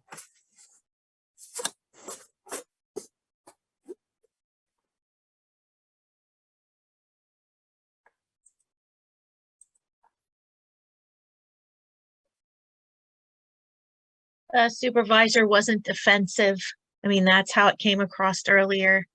Every time the carpenter said something, then the supervisor was very defensive. This time she put her thoughts aside and just tried to listen and take that in, as opposed to coming back, well, yeah, but. Yeah, that was very comprehensive analysis that you did, Kim, that that you noticed that there was a qualitative change. And I just want to point out that the only difference in the words that they used were the supervisor shared 4 different micro-paraphrases in a row before responding. So only reflected back 4 times in a row. Sometimes if it's a heated situation, 1 micro-paraphrase, 1 reflection back isn't going to be enough. And in this case, because there was a lot of agitation expressed, there were 4 in a row. You were really angry. You think I'm on a power trip. You were embarrassed. You think I ignore other people's ideas. And sometimes it may, you know, sometimes it takes more than 4, but 4 is quite a few of reminding yourself to stay centered and to reflect back first before you add your own response. And it can, this one skill can make that big of a difference. Normally I would use the time and take it to share the reverse. In other words, some people, Sarah Spiker, whom some of you may know, she wrote the first one, and some people then said, well, okay, that's what the supervisor, you know, learning the micro-paraphrasing. So I went home the next night after I got this complaint in a workshop, and I wrote it in the reverse to have the carpenter who's still upset to say the exact same thing, but then, and to have the supervisor react in a really agitated way. But then for the carpenter to realize, hey, I have a choice here. I could get centered and paraphrase, reflect back to the upset supervisor with a bunch of micro paraphrases and see what happens. And so there is an example that you can look at on your own. As well, I have a third example, but because I'm looking at the time and I want to have you practice in breakout room first before you spend the rest of the time doing a more intensive practice, we're going to skip over that one. But the third one happens to be a supervisor and a supervisee where both of them had learned to paraphrase, and you can see how that's different. And unless, Anton, you want to stop me from moving ahead, I'm going to move ahead. You're saying that that's okay. Okay, so I'm turning to page 29, and we're going to give you about 5 minutes or so to, on your own, look at the example. And if anyone's having trouble with that, Anton, you and I can put somebody in a breakout room with somebody who does have the material, but hopefully everybody has access to it. I've put asterisks by the numbers that we're going to look at. So we're only going to look at some of these. And so if you run out of time, you can just work on the ones with the asterisks. And you're going to read the first several sentences and imagine that somebody who's speaking to you, and you're going to write in without any disturbance, because we're going to have everybody with their mics off, to fill out a trial micro paraphrase. How would you use this skill to reflect back what this person is saying to you, and then it goes from easy to hard. So by the time you get, you know, down to 13, if you get there, it's harder towards the end, and the earlier ones are easier. So if you think you've got it, you can focus on the later ones, but we're going to cover probably at least 6 of them when we come back together. So you're going to have how much time, Anton? 5 minutes or 6 minutes with a 1 minute warning. I think that would be good. We don't want to take too much time before we free them for the longer practice. So well, let's give them 5 minutes with a minute warning. Sounds good. Sometimes I only give 3 minutes, so whatever we want to do. Okay, I have about 10 after, so we'll go to quarter after. Okay, So, great.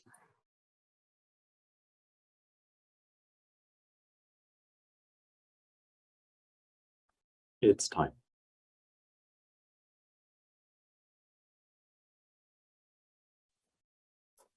We realized that you all didn't get all the way through, but it doesn't matter. It means that you had some time in peace and quiet to think through the structure and the response and to get some practice at this.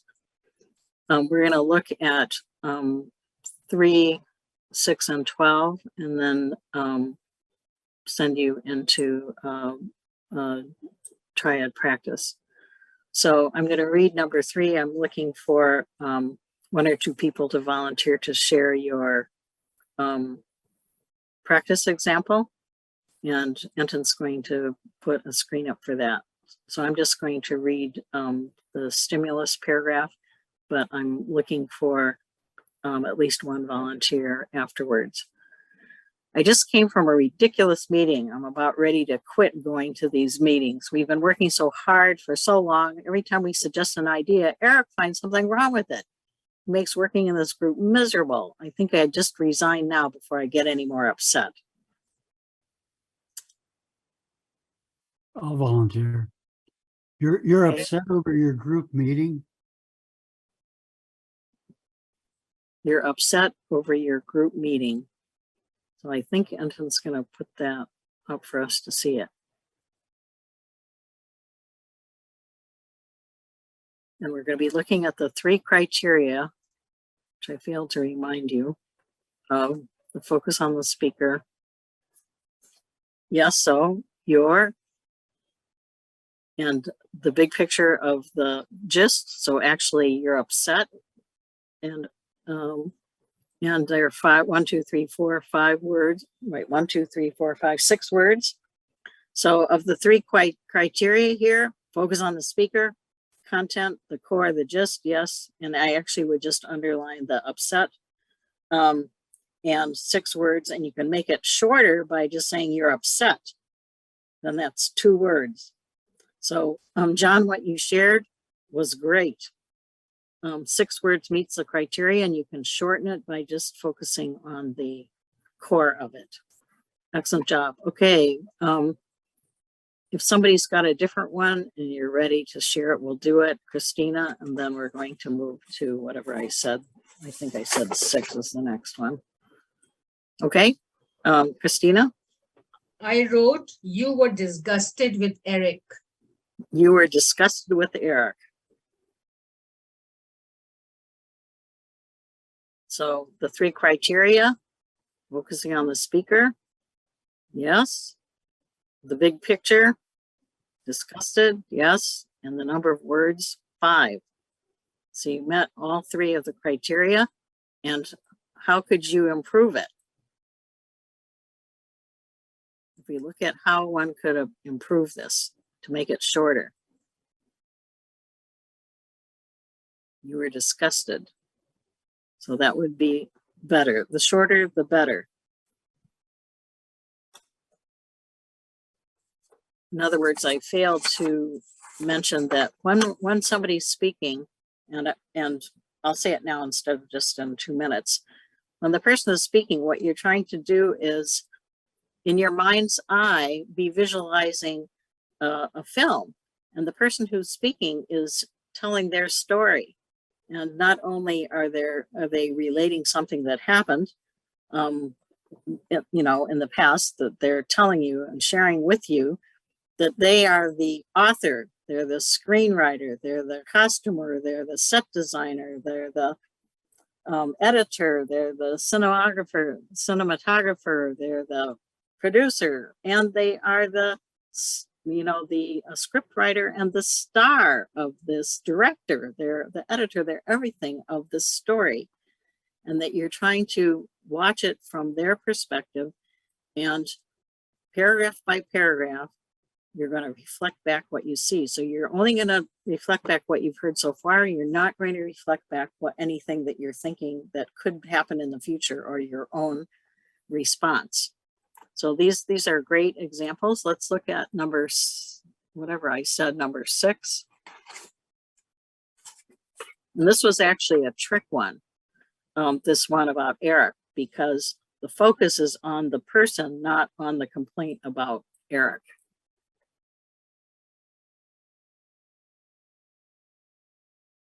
So number 6, I don't have the exact script right in front of me, easy to grab. So if somebody would volunteer to read what you have for number 6. Volunteer. Yes, Colleen, thanks. I just can't believe it. It hardly seems possible that this kind of nasty conflict could happen among people like us, brethren. One would hope that at least we could get along with each other, even if the rest of the world cannot. Okay, looking for at least 1 or maybe 2 volunteers. Your effort at creating a micro-paraphrase to reflect back. Looking for volunteers. Pam, was that you getting ready? Barbara? Okay, Yes. Barbara. I said, you're feeling betrayed. Another word I used is you're feeling disillusioned. Yes. Both of will get those both down.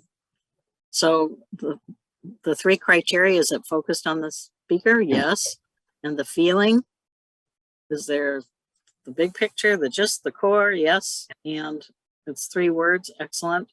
And you even thought of a second vocabulary word, which also is excellent. And it's 3 words. Great job. If somebody else wants to share an example for this, fine. Otherwise, we're going to look at whatever I had said was the last one. 12. I said you're confused. You're confused. And it's really about what Pam identified. I So like actually, hers better. You like the others better. Actually, the good news is, even though we're usually more focused on the vocabulary, it doesn't actually matter, as long as you are authentically trying to reflect back the best that you understood. And even if you're totally off, let's say it's not confused at all, the person would probably say, oh, well, not exactly. I didn't mean to say that. They'll even own that they made the mistake. And then they will go on. This is the advantage of a paraphrase. They will go on and share the additional part that was left out, or that you missed, or that you got different from what they meant. And they will just expand on that until you do understand. So you just, you know, offer a reflection back again. It's really a magical tool, because if you make an honest effort at it, it has a very positive impact, and you don't need to worry about the exact vocabulary word, but it needs to focus on them, and that it needs to be as short as possible. So let's just look at the last one, number 12. I'll share that, and I'm looking for 1 or 2 volunteers to share. If the leaders don't stand behind us and back us up in this, we don't feel like they really understand. We don't feel like they are really a supportive ally to us. We cannot trust what they say. They're just not walking the talk. Sometimes we feel betrayed by them.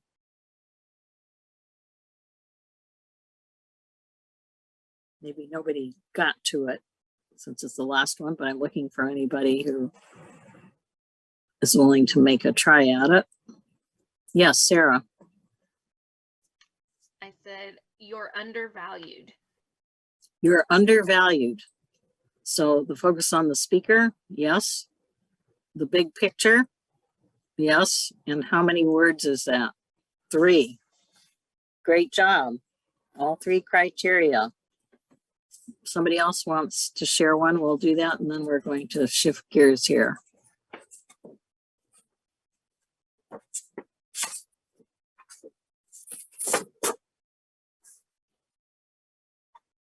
So yeah, you're so funny. Okay, thanks, Anthony. You can drop this page out. The last thing that you're going to do, which we're going to spend until we wrap up, is that we're going to invite you into a triad room, and somehow or other you have that figured out, or we have one extra person. Yes, and so Daniel said he'd be willing to help the scribe. And so you can just put him in as a 4th person and Dan will describe. You're each going to take a turn at sharing probably a 4-paragraph story about something simple that happened in the last week or 2 or month. You know, not your worst life situation, but something that has some meaning to you. It doesn't matter what. And that one person is going to be your scribe and write down verbatim, word for word, what comes out of your mouth of the person who is going to be the micro-paraphraser. So I've said this sort of backwards. So one person is going to share, one person is going to be practicing the skill of micro-paraphrasing, and the 3rd person is going to be the recorder, the scribe, and the 3rd person is going to write verbatim the 3 or 4 or 5 words that are the trial example of the paraphrase. And if you have a smartphone and know how to record, you can record it, and then but I don't think you're going to have time to do that, so let's just delete this suggestion, because I didn't provide you as much time as I wanted you to have. So and so after one set, then you're going to do the analysis just like we did. You're going to look at the actual paraphrase responses for each of the 4 or 5 paragraphs and do the analysis and go on to the next person. So you should be able to do around in 6 or 7 minutes if you know what you're doing. The first one will take longer because you're just getting used to it. But try to give each person a chance. But I think if you tell a story that has several 3 or 4 or 5 paragraphs, and each paragraph needs to be short, 3 sentences. Don't make long, complicated sentences. This is just practice, but in person with a real live person who's sharing.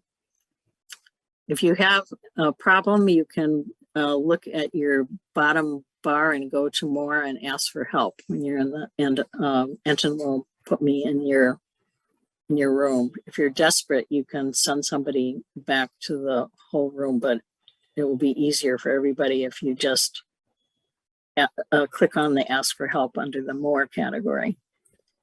Okay, Barbara, I've got just a quick clarifying question, if I might.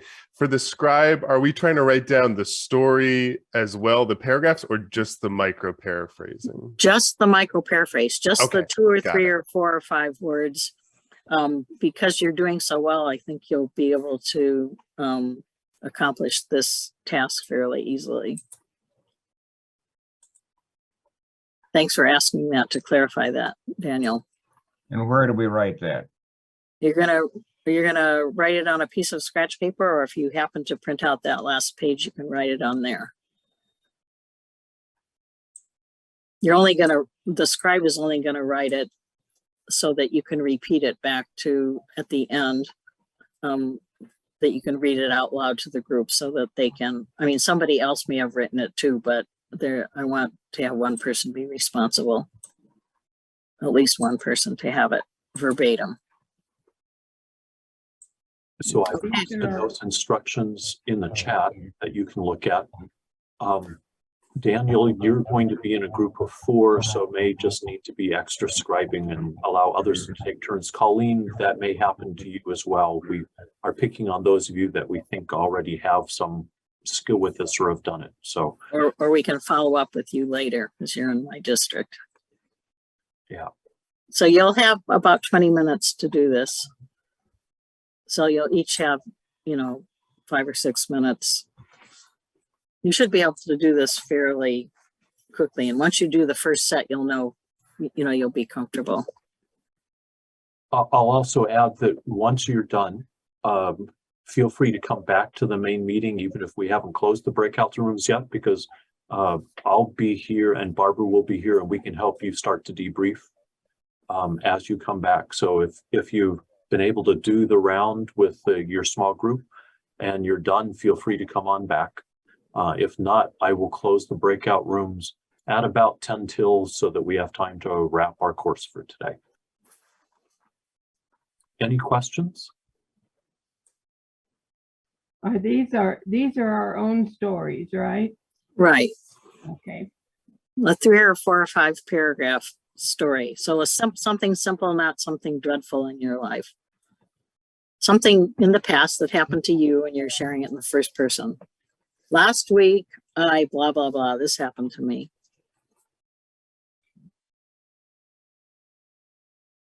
Great. Ready? Okay, here we go into our small groups.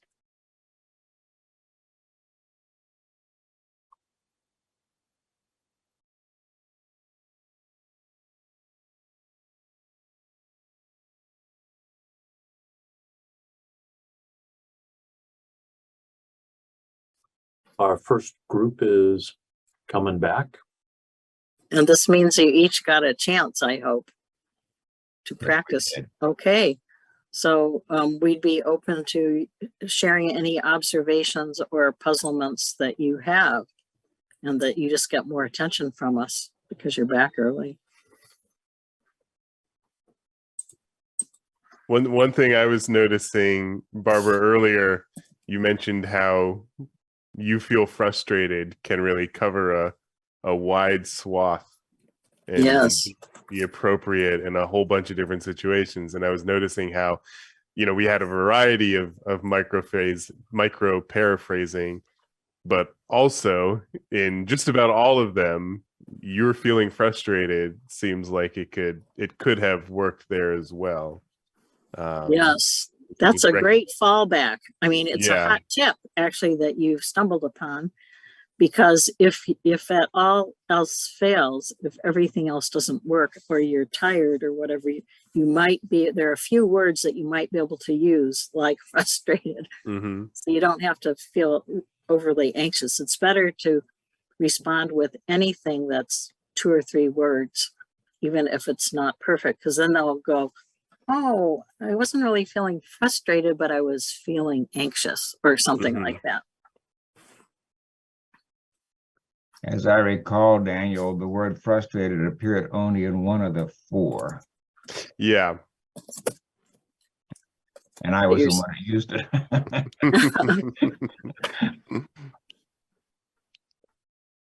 But I'll hope to invite that observation to everyone, because actually that is a usual hot tip that I like to reassure people that you don't have to be freaked out that you don't have the best vocabulary to draw from.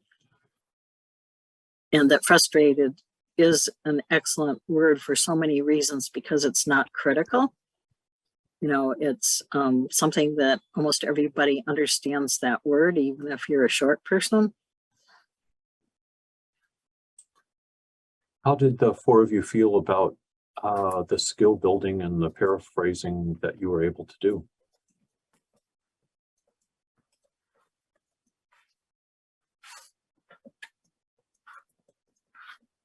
I think it was challenging to be put on the spot and have to do it. And then Sarah, you were trying to talk, but your mic usually comes in really quiet. I'm sorry. I will say it comes more naturally for me, because I have to do that with my kindergarten students. Short vocabulary, short phrases work a lot better with them. Yes. So practice and experience makes a big difference, and that is a key to all of this, that practice makes perfect. One of my Cree students said that she went home and she paraphrased newscast announcers, you know, and I said, yeah, grocery store clerks, and just anybody that where it's not important in your life, just practice it because it will become more easily accessible. And your example is just great, that you've gotten lots of experience with listening and sharing and in short chunks. And for some reason that, yes, Bruce? I think one of my questions related to all this is you are stressing using the word you. Similar kind of processes that I've done in the past have emphasized making I statements, such as I hear you saying such and such and so and so. Yes, thanks for mentioning this, because I should say this to everyone else. I usually do say it, and I cut a bunch of things out to save time. And that is that the I statements usually reflect what the person is, you know, feeling or wanting or whatever. But if your example was, I hear you saying, I hear you saying, that's 4 more words. Or what I hear you saying is, that's 6 more words. So throwing that in once in a while is fine for context or whatever, but the impact of, and had I saved more time for you to experience it, the impact of a 2 or 3 word paraphrase while someone is sharing, that you're just invisible in their life. They don't even hear that you're saying anything because they have the feeling that you're right there at their shoulder.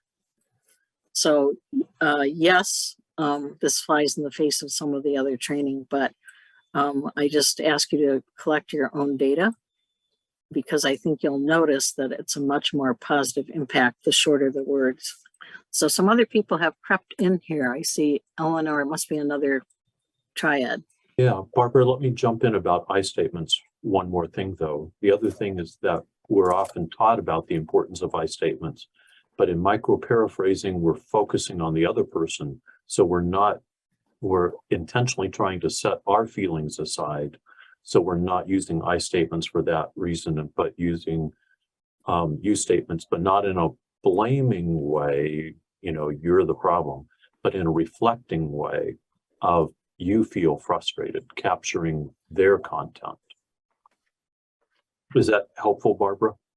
Yes, and actually I usually share that before sending them into the triad, so you're picking it up at a good moment. So a new triad showed up. I think it's Eleanor, John, and Barbara. Is that right? Exactly. Welcome back. So if you have an observation or a puzzlement you want to share, we'll give you the floor. That we've worked with one triad already. If you don't have anything you want to share right away, we'll just do generic sharing. Oh, here another triad's coming in. My observation is it's a lot harder than it looks. And it's really easy to go back into my normal way of interacting with somebody in that kind of a situation. Yes, skills improve when we practice. So I'm glad that you're grasping that in this laboratory session here so that you know what you can work on in real life. I have a question about elaboration, and I suspect that this is, well, the example goes back to the vignettes that we read aloud. And I said in one of them as a potential response, you're disappointed with the leadership.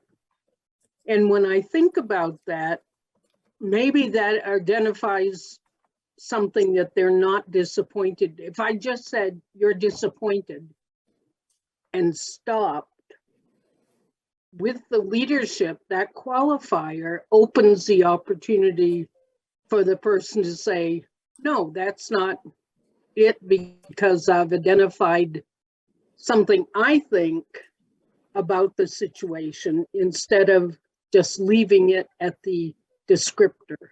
Yes, well, there's advantages and disadvantages to that, because the advantage of shorter gives more time for the person to say more and add more, or to go on with their story. If you say you are disappointed with the leadership, then if you got it right, they'll be saying, oh, exactly. And then, but they might go on and share more about that to fill it in, or they might go on to their story. However, if you got it totally wrong, let's say it had nothing to do with leadership, then they probably would say, oh no, that's not what I meant. What I meant was more that I was disappointed in their failure to actually listen to us, or whatever it is. And that's why being short is the safest thing to do. It's the most supportive to the person who's speaking, because it's invisible. It's as invisible as possible, but they get the feeling that you are tracking what they're saying, that you're listening, you're supporting them, and then they will go on to say whatever else they want to say on that topic. So it's a very helpful example that you raised. It looks like there's another triad coming in here, Anton. I just Colleen, closed all we the are being, Colleen, we are being recorded. Okay, so I'd like to do it by triad, and I have lost, so many came in just now, I don't know who's with who.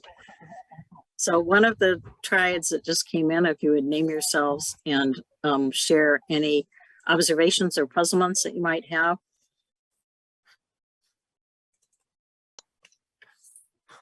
Why don't I call on Carolyn, Colleen, Sharon, and Alan?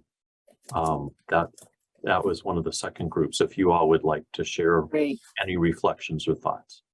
My question was, when we were working together before we went into our breakout group, we were saying you are whatever.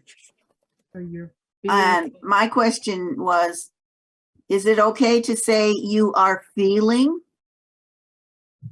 Yes, you are feeling frustrated, you are feeling confused, you're feeling, yes.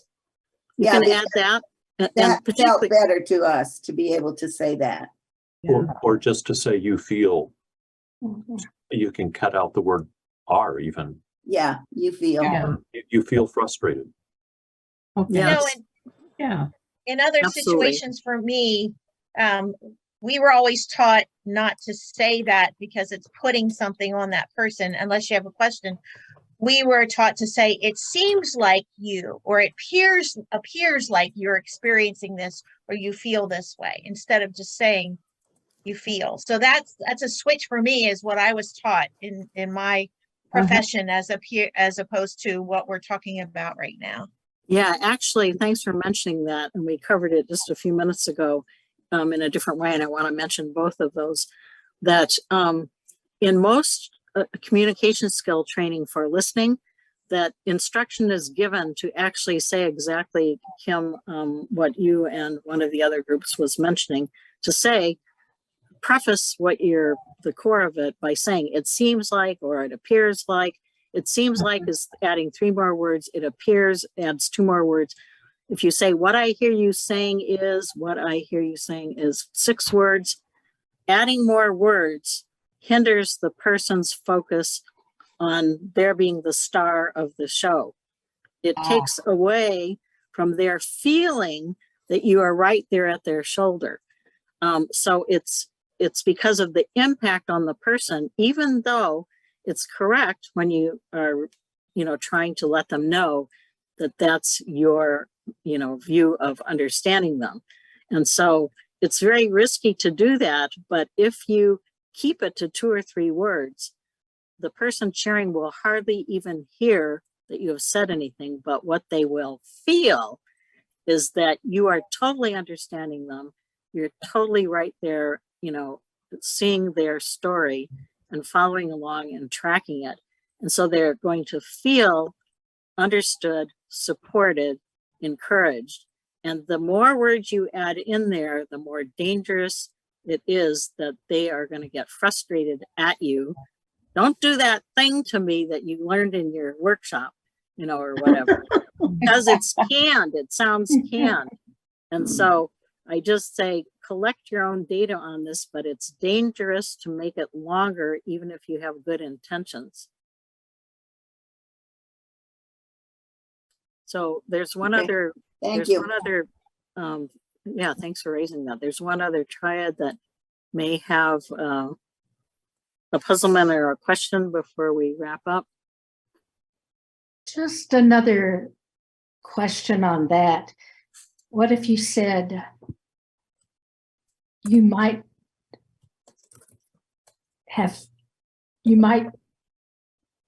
be feeling, you might have felt, or it's just trying to think of a short way to leave it open to. Yeah, Maybe it's an honorable purpose. Perhaps you felt, but is that too? It's too long. You can throw it in once in a while. I like that. Perhaps you felt, because of the tentativeness of it. I like that very much. And I actually am typing this down to study this further. So I like that, but I just want to underscore how dangerous it is to take the floor away from the person sharing, to move the spotlight away from the person, and to say your own whatever words you're saying removes them from their sharing, not necessarily venting, but sharing out loud what their own story is. They're used to two things. They're used to sharing or hearing somebody share with no interruptions at all. Then you don't know what the person has understood at all. And even though some even counseling programs teach you to do that, it's a bad idea if your purpose is to be participating in the ministry of presence where you're offering compassion. That silence and quiet is helpful in that the person gets to go on and on and on and say whatever they want, but they have no idea what you understood, and they don't have this intimate feeling that you really care for them. So if your purpose is to have them feel like you really have understood them and that you're supporting them, this very specialized skill is the platinum skill. And I just suggest you try, you experiment, you try. You can ask somebody to even, you know, anybody in this group or anybody else to just do a lab test on that. Try it out, and try it out with your grocery store clerks and when you're watching the news and whatever. Try it.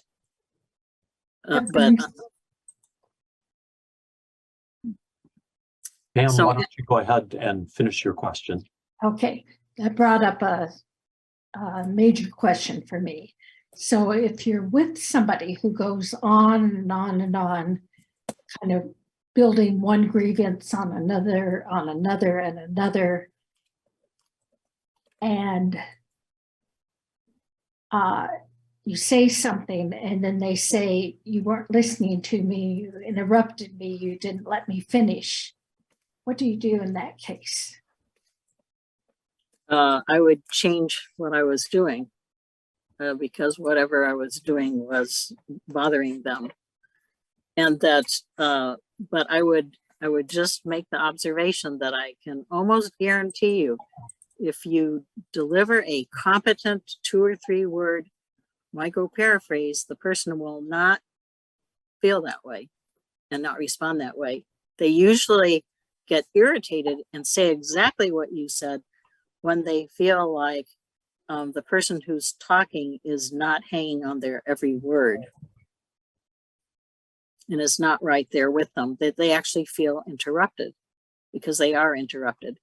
This skill is so invisible that most people will not actually hear, they won't recognize that you're actually saying anything because you're not saying anything new. You're not interrupting them. You're only trailing right next to them in their story, their film, going from one slide to the next. They share their picture. You say a 2 or 3 word paraphrase, and they go on to their next picture. It's I just invite you to try it and let us know what your research is. Barbara, there was a question Eleanor was going to ask, but she had to leave immediately. And I know the answer to this, but I'll just read her question. Oh, okay. Can nonverbals like head nods replace words for micro-paraphrasing? The answer is no, but nonverbals are extremely important. So doing your best to be present to another person is essential, and the better you can learn to do it will be very helpful, because I do believe that it's at least 50% of our communication with one another, and it probably is a lot more than that, because I don't know what I don't know. I think it's much more than that. So yes, nonverbals really are important, but if you're nodding and smiling, just like in my story of Johnny, if you're nodding and smiling, oh, and we didn't share that, just nodding and smiling doesn't convey the content. So you don't know what is being understood. They only know that there's a friendly person there. It's a totally different experience. And it's giving me an idea about future workshops that we might integrate some things in to demonstrate that. So, Anton, I'm worried about the time, because I want everyone to have a chance to share a gem or gratitude in a couple of words, either on screen or in a chat. And I wanted to share a couple of points. So I'm just going to launch into that, Anton. Let's check. For those of you who are still in the course, we're at our ending time. Can you take just another few minutes for us to wrap this gracefully? In Living Stream Church of the Brethren, we call this the sign of the holy thumbs up. So, yeah, Barbara, I think we're good. If you do have to step aside, we understand, but thanks for staying with us for just a few more minutes. So I just wanted to underscore a couple of things. It's hard to listen and paraphrase when you're thinking of a retort. So remind yourself that your purpose at the moment is to be supportive of the listener. And it's hard to think of synonyms on one feet, therefore study vocabulary. But one of the triads discovered that you're frustrated is a very, frustrated is a very easy vocabulary word to have in your pocket to share. It's hard to make short and concise paraphrases. It's easier to make a summary. So realize there are different skills for different purposes, and be clear about what your purpose is. And it feels awkward. And remember, all new skill acquisition feels awkward. If you're learning how to play the piano or learning Spanish or any new skill, it's awkward at the beginning. And hot tip, be prepared to jump in. And just remind yourself that everyone's temperament or personality or way of learning or expressing is different. And so it is going to be different. And 25% of us have a speech therapist call it latent verbal response, so that it takes a fraction of a second longer to get the floor. So best wishes. You'll be able to do fine. You've done really a fabulous job of being attentive and learning what we have to share. So Anton, I just realized we didn't share the one story, so we'll send it to them. I blanked out on that. That's fine. We didn't have time for the movie with Jenny, but so Barbara, how would you like to pull us all to a close then? Yes, I'd like everyone to either share, and we'll go across the screen as Anton, as you had designed. And if you want to pass, you can also put it in the chat. So we invite you to share a gem or a gratitude that you have in 1 or 2 or 3 or 4 words. So not even a sentence. And we'll go across the top of the screen, starting with Pam. I'm grateful for learning some new tools in communication. Thank you, Kim. And then Carolyn. Listening is a priority. It comes first, and then your response. Thank you, Carolyn. And then Barbara.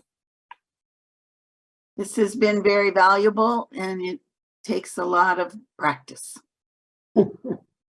Barbara, then John. Thank you. I have a great deal of gratitude for a new skill, which is really important both in my personal life and in my professional life. Thank you, John, and then Bruce.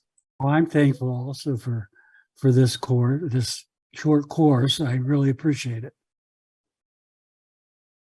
So Bruce and then I Rick. was grateful to have the workbook in advance to kind of scan through and get some things in my head before we met here in person.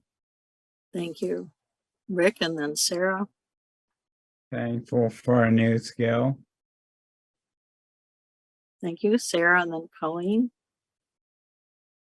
I'll read Sarah's for her. She typed in Oh, yes, for thanks. practice of intentional listening. Colleen and Christina.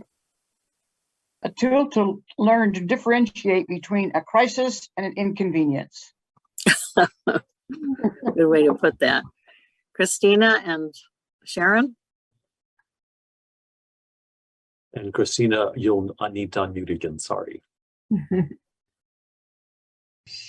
I wish I always remember. Thank you, Barbara, for teaching us the tool of responding. Sharon and Enton. Yes, I've had some of this kind of study before, but not to this depth. And I really enjoy getting into the depth of it more. And I really liked having the material ahead of time. I didn't get to study it ahead, but having it printed out right in front of me was a big help. Thank you. Enton. Brief is better. Brief is better. So I'd like to just share 2 quotes in closing. Oliver Wendell Holmes Sr. Talking is like playing the harp. There is as much in laying the hands on the strings to stop their vibrations as the twanging them to bring out their music. And the second final quote by Rollo May, who is a philosopher, psychologist, and theologian. Real freedom is the ability to pause between stimulus and response, and in that pause, to choose. And we'll send that to you. So you can listen as a first gift to the other person, being Jesus in the neighborhood for one another, offering compassion in a very specific way that will have deep impact. Thank you, Anton, for your help in all of this. Well, and thank you, Barbara, for leading us in this course. This concludes our course. Barbara has sent you, as part of the materials ahead, the evaluation that she would love for you to be able to complete and return to her. Barbara, I don't know if you want to type an email address into the chat, if that could be available for people to send that back to you. That we also will be sending a recording of our session out for you to be able to review and look back on. And hopefully that recording will be able to be available within the next couple of days. And there will also be a course evaluation from Ventures coming. So thank you so much for your participation. All these moving pieces. Barbara said that if you have more questions, you may stick around for another few minutes. She's willing to stay online. But other than that, thank you so much. And we hope to see you at another Ventures course at another time. Thank you, Anton.